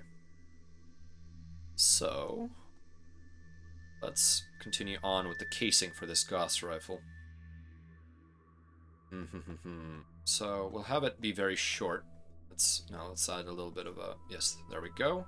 Ovoid shape for that perspective. I think I want this to extend this way and then immediately go up like this. So it's not just a box. But we can refine the shape as time goes on. So let's draw a center axis. Do a quick little maneuver here. I think these barrels should be fairly long, but not too long. Let's draw the muzzle. Let's draw this. Bit of a boring design, but we do not have all the time in the world. Okay, let's vaguely sketch that out. Since this is not a finalized design, we're just getting the lay of the land here. I should be doing layers for this, but I don't think that is not... Okay, so if this is the perspective line... yeah, that I think is an okay distance. Maybe a little further out. Okay, we'll clean that up a bit later. And we'll make this design a little more detailed. Okay. So, I'm gonna leave the head alone for now. Let's do the pelvis. Okay. This is where things get a little tricky. The pelvis... okay, so... Let's do a side profile of the pelvis. So here is our rotary joint, which we're gonna assume is circular for simplicity's sake. And we'll have the pelvis expand this way a little bit. And then here we will have the actuator attachment point for the leg, and perhaps another simple little actuator, and with the leg here. I would like to add actually a humanoid shape to the leg, so let's have it expand here and do that. And then go down so it looks like the upper leg of a humanoid. This pelvis is a little thin, but that's okay. We're trying to give a bit of frailty to this design. It's a command and sniping unit. It is not a... And it's also not a very heavy design at 65 tons, so I think the frailty is most acceptable. Alright, but we may want to actually expand the pelvis a little bit. Yeah, have a little bit of an asymmetrical angle here with a cutoff. No, I'm not going to add any weird junk in the trunk or anything like that. It's too narrow. I think I want to expand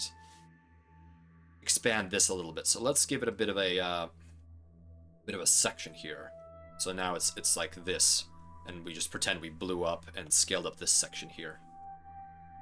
Okay. So for the shape, so another plate to keep this plate design, and then we could do something like this. Okay, let's try that out. So let's add the frontal plate here. Draw our cutoff. The plate goes under. We draw our cutoff there, and then the rest we don't see. We have this part here, another bit of plate. Would Gale have an armor skirt, or am I reaching a bit beyond the source material? Okay, so I will probably have to actually throw up... Oh, how I wish I had a reference image with the lower body. Gale, forgive me. I forget if you have a suit, like a uniform, or if you have a bit of a skirt. I think you have long hems on your suit, but it's been so long since I've seen your full body model. Unfortunately, I'm not finding one at the moment. I will channel my psychic energies, and maybe Gale will post a full body. But that's acceptable. Military trousers. Hey, Gale! How you doing? Oh, goodness, thank you. Okay, so I think not having a bit of a skirt, not going full Legionnaire, is acceptable here. So our leg will be blocked off. Okay, so this is turning out a little differently. So it's a fairly thick torso, so let's pretend our leg begins here. Let's have a classic Battletech cylindrical leg actuator that sticks out a bit, and then have the leg be a bit thinner. Okay. All right. Oh, excellent. Okay, let's delete this. I think we have the idea of what we want. Maybe you could go for bulky thighs. I think that's what I'm doing for, a bit of a bulk to the thighs. But this is too far out, I think. I want the legs a little closer together. I think I do. I want litheness to be a aspect of this. So let's we can redraw the cannons later. So let's have the leg actually sort of just spring from hence. There we go. I'd assume that even if the unit is lanky, you'd want weight towards the bottom of the design to handle recoil. So BattleTech tends to kind of skirt around that matter. I think we can say that the gyroscope and basically the recoil is actively compensated for, and the fact that we have all of this mass and this arm actuator system will allow it to recoil backwards during firing. And that's not perfect, but the rate of fire for Gauss rifles, at least in cannon, is fairly slow. So in the 10 seconds we have after a dual shot volley, I think the mech will be able to readjust itself back to a proper firing position. How are you doing, Gale? I know it's a bit, I think it's a bit later for you, but thank you for chiming in. I definitely appreciate that. I was floundering, to say the least. Floundering, halibutting, salmoning, pick your favorite fish. Let's see here. I definitely enjoy my fair share of fishing on the terraformed worlds that I visit. So since we've been going with a very angular design, let's keep up the angularity with the legs. We're going with a plate design, which is one way of doing it. Ah, no. Okay, let's draw the other thigh. You know what? That's too tall. I think it needs to be a much quicker leg, or a much quicker transition to the thickness of the leg. Back to the brush, or back to our pressure sensitive brush. So let's transition here fairly quickly. Let's not go too far to the side. We are going for, and then we can drop down to the knee joint. And since things have changed, we are actually going to use the classic wyvern-like knee joint here. There's a leg. Okay, there we go. Okay, so here we have an angle. Here we have another angle that converges here at this point. Okay. Excellent. All right, so let's add the same pattern here. This is likely going to be a sketch layer, which I will probably have to complete on my own. But honestly, I am not sure I'll be able to do a proper three-dimensional design for every single mech. I may just simply do these rough sketches so that I am aware of how to do the vertical sprite. So already from what I see here, the vertical sprite might be something like this. So here we have the head section, we have the backpack directly attached to it, here we have the plate, the shoulder plates, here we have the torso sticking out, here we have one of the cannons, or one of the Gauss rifles, here we'll have a laser port sticking out and the secondary laser port, here we'll have a sensor, and here we'll probably have some antennas and the like, and we'll see the thighs from the top, and maybe the feet sticking out if we choose that kind of foot. But I would like, I think, bigger feet for this design. So that is sort of what the top-down sprite will look like. I just needed to get a three-dimensional understanding of what this will appear to be like. I think it is missing something in the back here. I definitely want... So the ammo bins are technically in the torso. Let me quickly look at MegaMek Lab. Can we move the ammo bins to the arms? Do we have enough criticals? Yes, we do. So I think I will actually move the ammo bins to the arms, even though that is less of a meta thing in terms of crit packing. But I think it allows us for this fun little bin design here that can stick out.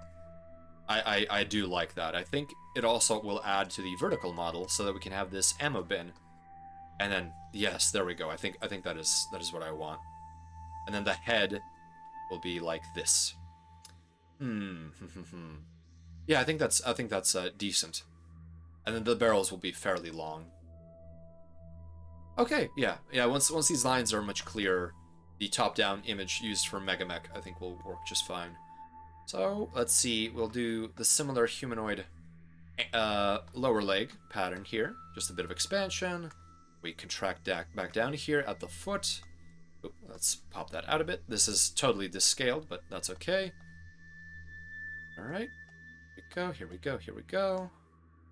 A little bit too thick. Alright, looks like we'll have to expand the canvas again. I'm getting very aggressive with my lines here, with my line work.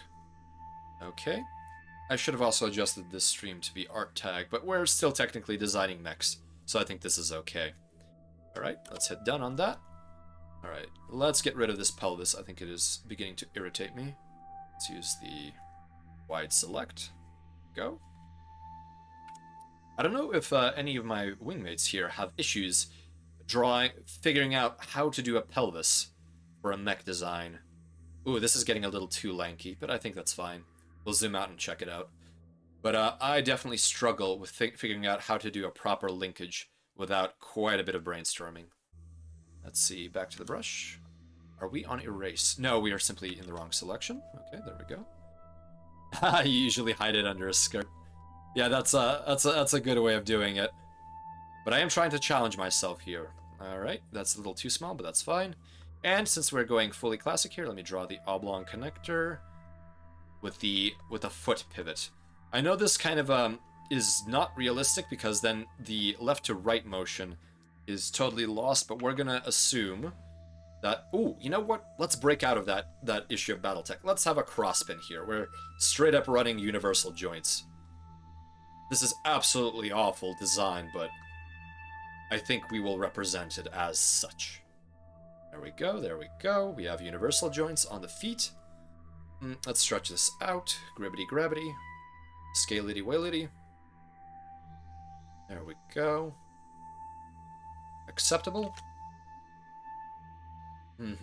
Okay, the torso needs a little love later, but let's get the feet done first. I would like to get at least one mech done, and I will do the sprite on my own, because that does take some doing. Ooh, mecha design is a passion of mine. Attenborough, do you prefer real mechs, or do you prefer, or are you a fan of something that I suppose is you know, has the ability to violate some of the I guess harder sci-fi elements? Let's widen up the torso here. I don't like how thin it is now in comparison to the thighs. Okay, there we go. Perfect. Widen that up a bit. Okay. Okay. I like the tall neck though. It gives the little dangly do sensors a bit of space. So which torso was okay? So the sensor was here, so we can draw the sensor array. Let's give it that classic radome look. A little bucket here, a sensor bucket. Give it a mount. This mount is not very creative. Let's give it a cable. Let's give it a cable that goes into the sensors pack. Behind, let's do a little cable indicator. And this is a little gritty right now. Both work well as long as it's drawn well. Yes, I definitely agree. I'm not the biggest fan of robots that have, you know, kind of the like, yeah, my legs, my feet, my big feet that I hover on. Yeah, I am made out of knives. I like them in sort of the artistic style, but when it comes to actually believing that something like this could function, that's made out of, jaggedy edges and big feet. It does make my disbelief a little harder. But I still appreciate any artist who takes their time to put their imagination onto a canvas. So while I may not do that kind of art myself, not that, this may even be called art in some sense, but oh, where's my brush? Please give me my brush again. Thank you. Let's clear that up a little bit. Let's go back to our brush and just give it a little appearance. Okay, and I think we want to immediately throw down the antenna here, which oh yes, the Commanda Hoge. That will add some depth. So here is our Commanda Hoge. There we go. Let's erase some of the this is an unfortunate antenna placement. It looks awful. So, taking artistic liberty, let's reduce our eraser here. Let's clear that up. So we have our Commanda Hoge. Absolutely, this is what every single officer needs to have. Let's just put the antenna as if it were on this side of the backpack. Let's add some I guess some indicators of it being a fancy little antenna, even though most aerials would not have a lattice like this. This is more of a reminiscent of a World War II night bomber lattice antenna. Command a Hoge Carbide. This is... Whenever you have to make tactical decisions, you must have the style in order to make your underlings listen.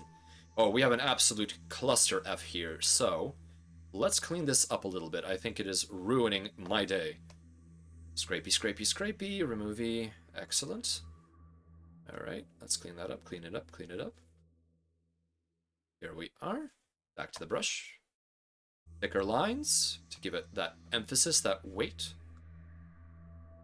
We'll clean this up later. Let's go crude and simple for now. We're just getting an idea of the shape of this mech. Alright, let's finish off the feat.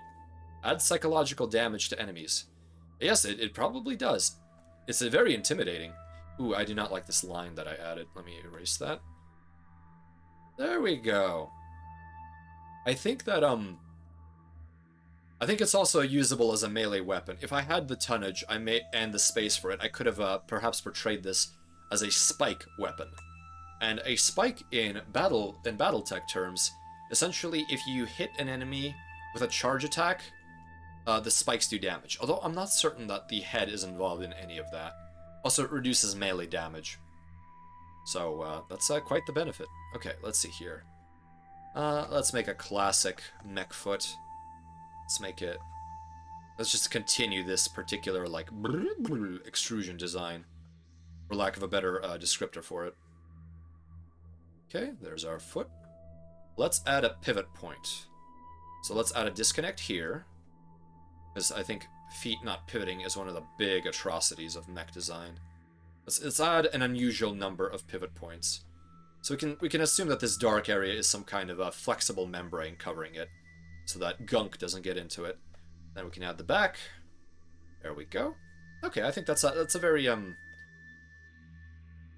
it's a bit of a lanky foot, but it's okay. I may actually blow it up a little because it doesn't seem like it would support the weight of something 65 tons. Something weighing 65 tons like this. Alright, there we go. There we go. Let's add the indicators here. Add the indicators. Excellent. Okay, let's blow this up a little bit. Lasso select tool is our greatest ally. Okay. Let's see how that looks. Okay, you know what? Not that big. I think that foot was just particularly undersized.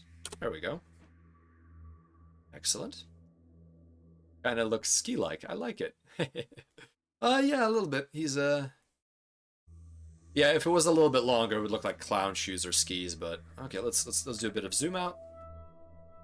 Okay, yeah. I think now we need to do the head and finish off the laser port here and just do a bit of cleanup. And then we can consider this, I think, good enough as a reference point for what a Gale Strategos mecha will look like, at least in this particular record sheet rendition. Okay, let's do the head. I think this will be the most challenging part. So back to the brush. So Attenborough, I think I will use your design idea and go with cables. So let's have a cable that kind of loop-de-loops into here. Let's have an indicator that the cable connects. Let's have it run back here. Let's have another cable indicator. And we'll have a cable indicator here. It's not perhaps the best, but let's add a little bit of striping to show it off, I suppose. Distinct parts. This would definitely have to be a color thing. I don't know if this looks okay, but you know what? We'll go for it for now. It would be much better if this was actually a 3D model, but you know, what can you do? I do not have the I am not a speed modeler, unfortunately. Okay, little indicators that this is actually a cable and not just a sausage hanging off there. And let's add one here. It just kind of is tucked away. Go. Let's bolden up these little hair tassel sensors, just to make sure they stand out somewhat. Nimble leader, very much so. I think this is quite a nimble mech. I think it will have I think this particular design will have the narrow profile quirk that battle mechs can have. And that means that any shot that rolls exactly the number that is needed to to land that hit, it will only do half damage. And I think this is definitely a narrow or skinny profile mech. Very lanky. I like it. Okay. Let's expand this brush. Let's erase this Gauss rifle. And let's attempt to do a slightly better second Gauss rifle. Just so that we can call this done. At least done for the time being. Okay. So Gauss rifle is sometimes modeled as a railgun, but I definitely think that in my rendition it is a coil gun. All right, let's add the ammo container here. Let's add a bit of a feed. External feeds, that could be a negative quirk this particular design has. You know what? I want to add some pauldrons here. Let's just add a plate that is just a pauldron. So vertically it would look like a bit of different color here. There we go. So let's erase the innards of that particular pauldron because I think it adds a little bit to that military feel that that Gale's uniform has. Other than the head, the armor's a bit knight-esque. Pauldrons would fit. Yeah. I think it's definitely very knight-like. I'm going to have to be very careful to not keep doing this because this is my go-to, I suppose, mech design. Sort of the humanoid lanky boy. Okay. Let's add a little barrel hole. Let's add a little bit of a collar here so that the barrel is not utterly boring. And maybe we could add no, these spirals do not look good. Let's add a little indication that there's sort of a tip to this particular muzzle. Okay. Let's clean up the ammo bin here. As far as we can pull this cleanup. Right, back to the brush. There we go. Alright. So, I'm going to add a bit of neck here. Now let's add the large laser aperture. There we go. And the medium pulse laser is here in this pile of scribbles. So let's clean up the scope. Let's clean up the scribbles. Maybe you could do a Mackie-esque design for egg if you're looking to practice different forms. Yeah, egg is definitely all of my thoughts when I think of an egg mech go to some kind of you know, egg shape. A la Flashman, Urban Mech, that sort of thing. So something frail and egg-like, I think, would be most appropriate. So let's do that right there. Okay, that's a little bit cleaner, and let's add the aperture for the medium pulse laser. A bit big, but we're running out of brain power for details here. Okay, this is, I think, tolerable. Let's just add some quick hash marks. I think I will also need to do some chicken walkers. That is a design philosophy I am less familiar with than humanoid. I also find it somewhat unintuitive. Chicken walkers, I think I will definitely want to do a quadruped, depending on the VTuber in question. Okay, so I think we can clean up this sketch, or close off the, prop it down a little bit so we don't waste RAM. And we can hide that layer, and we can delete this top-down sketch because I'll have to do it on my own. Okay, I don't think I have the wherewithal to color this in, but I think this is okay. I think this is tolerable. So let's do some writing. Indicate what it is. You really like useless ahoge on robots and mecha. Well, you are in the right stream, Mundo, because we have a useless ahoge here. It's not even in the record sheet as a spike or anything. I wish I could do some pew pew laser or do a mech in motion, but I think as I get more and more of these done, I will have that capability. Okay, that pauldron needs to stand out a little bit more. I wonder if there's some iconography that would be good, but that is eluding me at the moment. Not even a spike or comms antenna. If anything, it's reducing the signal capacity of the antenna behind it. Yes, it's we're simply adding more backplane for no reason whatsoever. It's it's a bit of a mistake, I would say. But you know what? BattleTech is all about mistakes, but having fun with mistakes. And let's add a bit of hip indicator here. Oh, there we go. We missed our grab. There we go. Okay. Messy, but I think tolerable. Let's do some minor cleanup. Cleaning up, cleaning up, cleaning up. Get rid of that. Get rid of that. Okay, back to the brush. Picking these lines up. It's back. There we go. If any, I'd assume it folds down for a sprint. Maybe not. Like a camphor, kinda. Ooh, a camphor. I'm not sure what this is. Let me quickly look that up. Camphor. I'm getting an Engelbert camphor. Camphor Mech. Let's see here. Oh, camphor. Oh, yes, yes. MS-18E camphor. Yeah, that is quite the command spike that one has. I mean, intimidation is important on the battlefield. There is a reason the Atlas assault mech has a skull face, if for no other reason than to intimidate an enemy. Okay, you know what? I think I'm going to make this foot a little more extended forward. Stretchy, stretchy. Acceptable. The brush back on. Let's do a little bit of fill-in. It's just some lines indicating that we're filled in here. Connect this where we actually scraped it. Hello, Simi! Oh, thank you, thank you. If you would like a similar treatment, to the best of my abilities, and I will probably be doing most of it off stream, feel free to comment on the Twitter thread, and with any preferences you have for a mech design.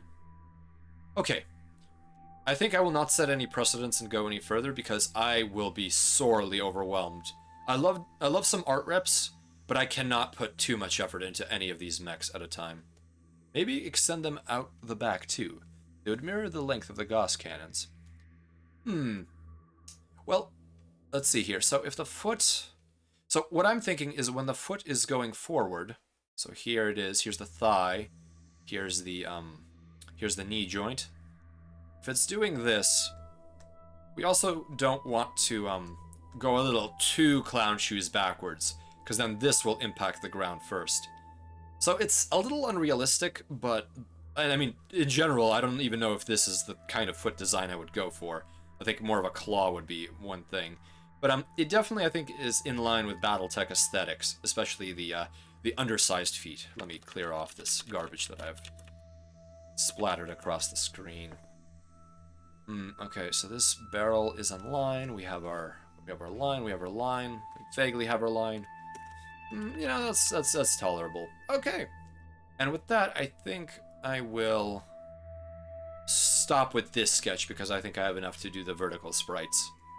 I will have to do those on my own and with much higher quality, and I think once all of the designs are finalized, that's when I'll do the in-game sprites. Okay, so here we have, let's see, what do I want to call it? Let's just go with... okay, my handwriting is failing me. Let's just add some text box here. Alright. Go with impact, because I am currently uncreative with my fonts. Fonts.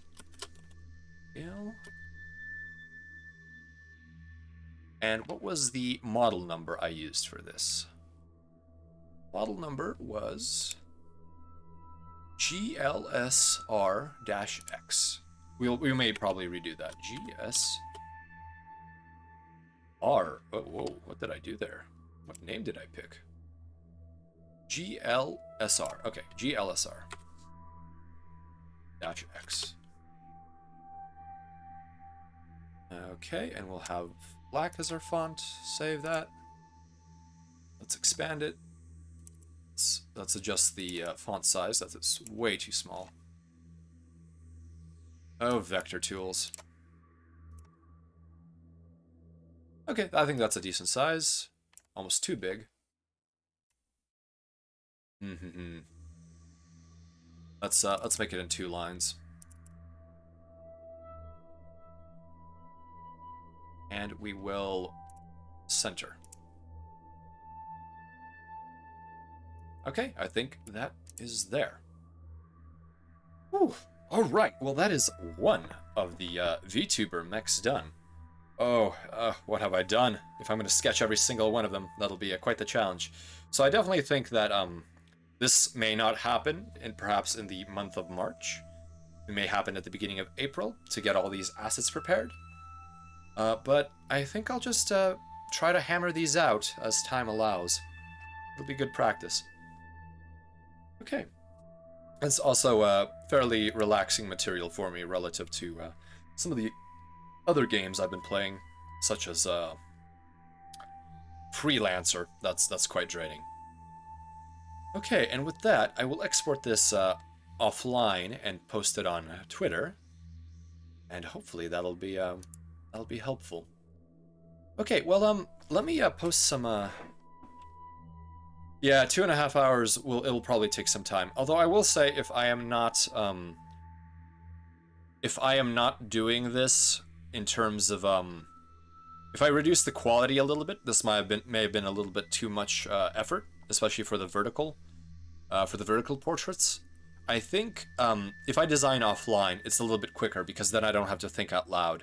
And also, I did spend quite a bit of time talking about BattleTech and BattleTech history. So yeah, if I'm doing these offline, I can whip them up pretty quick. It's not quite as charming, unfortunately, but that's just the way it goes. But yes, I will have to do quite a bit of it offline.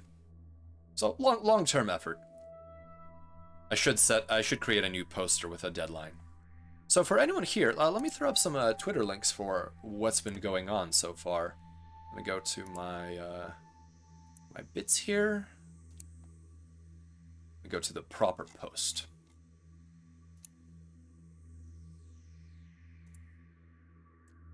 There we go.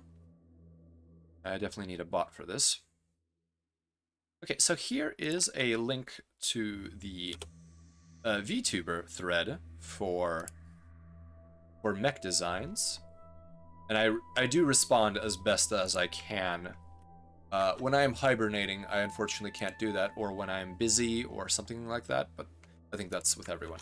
And here is for viewers, their submission thread. So anyone who is lurking or whatever,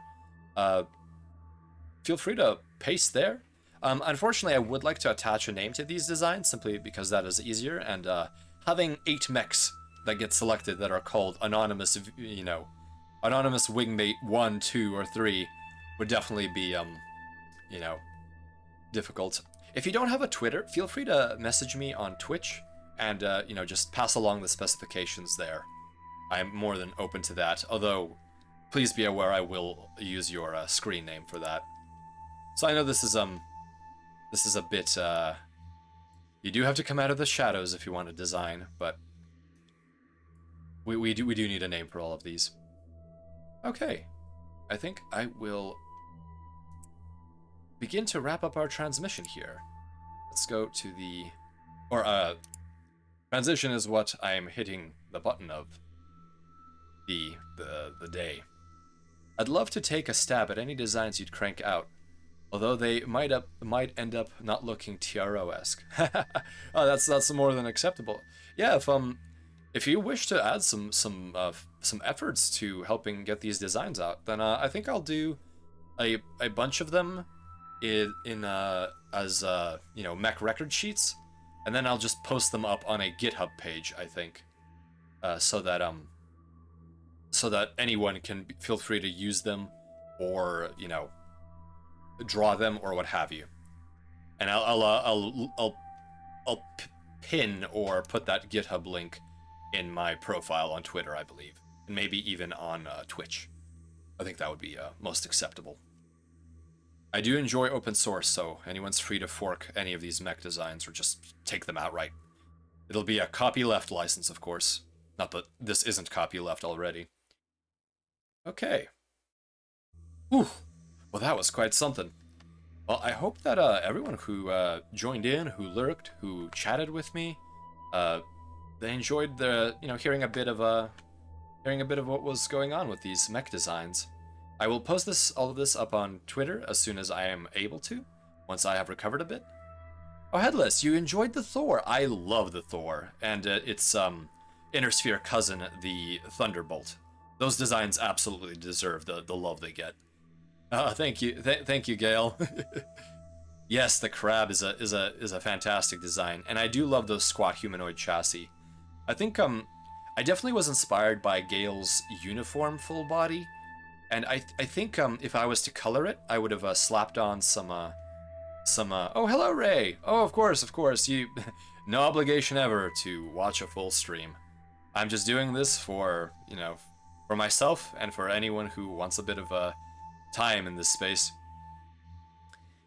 Yeah, but I do like non-humanoid designs, and I think many of these will definitely be in that vein. And I think I want to do at least one tripod, and maybe if someone wants a super heavy, I would love to have a super heavy 200-tonner battle mech, just as a absolute, centerpiece. And we can have 2 centerpiece mechs too. Although super heavies have their own problems. Oh, of course, Ukis. I do what I can. All right, let's see who is raiding. Let's move on. Let's just skip the. Let's disconnect the video feed. All right.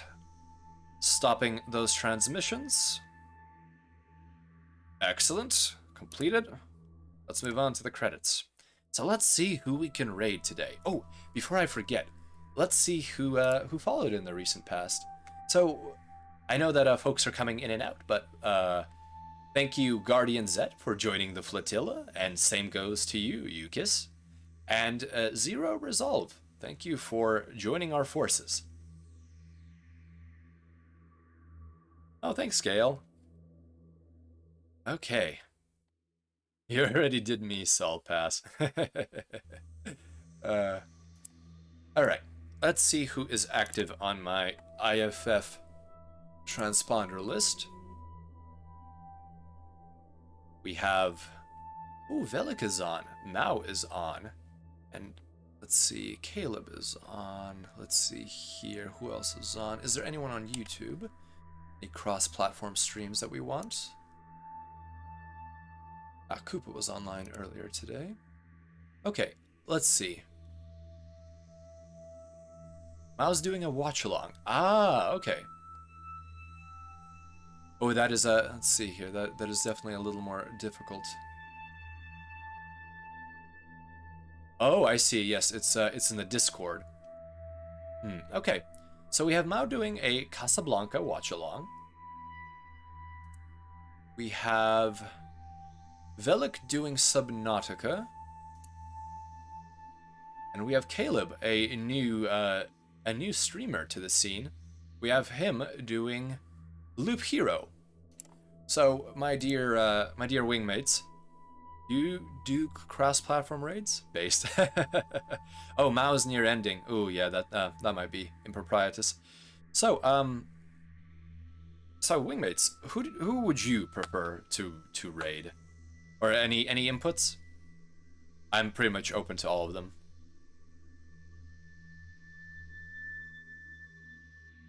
Let's see here.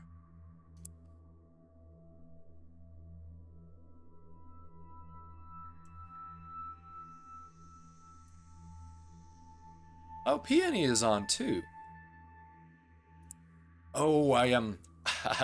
When I have seen her streams, I was not willing to break my lurk, so I did not hit the follow button, which is part of the reason I don't have a follower notification, so that anyone can feel free to hit a button whenever they please. Bell or Caleb? You know what? I think Caleb, being someone new on the scene, I think he has a very interesting demeanor. I really respect that he has worked on his own model, a Live 2D, and that he is really putting in a lot of effort to this and streaming at times. So I think Caleb deserves some attention. I know everyone's tastes are different, but I find the gentleman to be quite conversational when you get speaking with him. So let's do a Caleb raid. I think he may appreciate that. And of course, feel free to join or not join. I will never pressure any wingmates to that. But for anyone preparing for this raid, please put on your power armor, make sure you have adequate ammunition for a boarding party, and pray to whatever deity you worship, because this is gonna get intense. Alright, activating the raid. Here we go.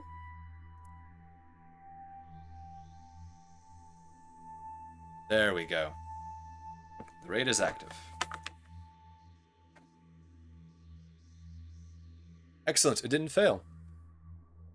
Well, I want to thank all of my wingmates for having my 6 during this rather frantic mech design session. I hope that it was enjoyable, and I will probably be doing these as gorillas, since they are much easier to set up and much less stressful than some of the game streams. So as always. Now, excuse me. I need to do a water redeem after this. Thank you for joining the convoy. I wish you all safe burns and accurate jumps. And until next time, fly safe. And here we go with the raid. Good luck. Oh. Let me do a raid message. Here you go. Good luck, everyone. See you on the flip side.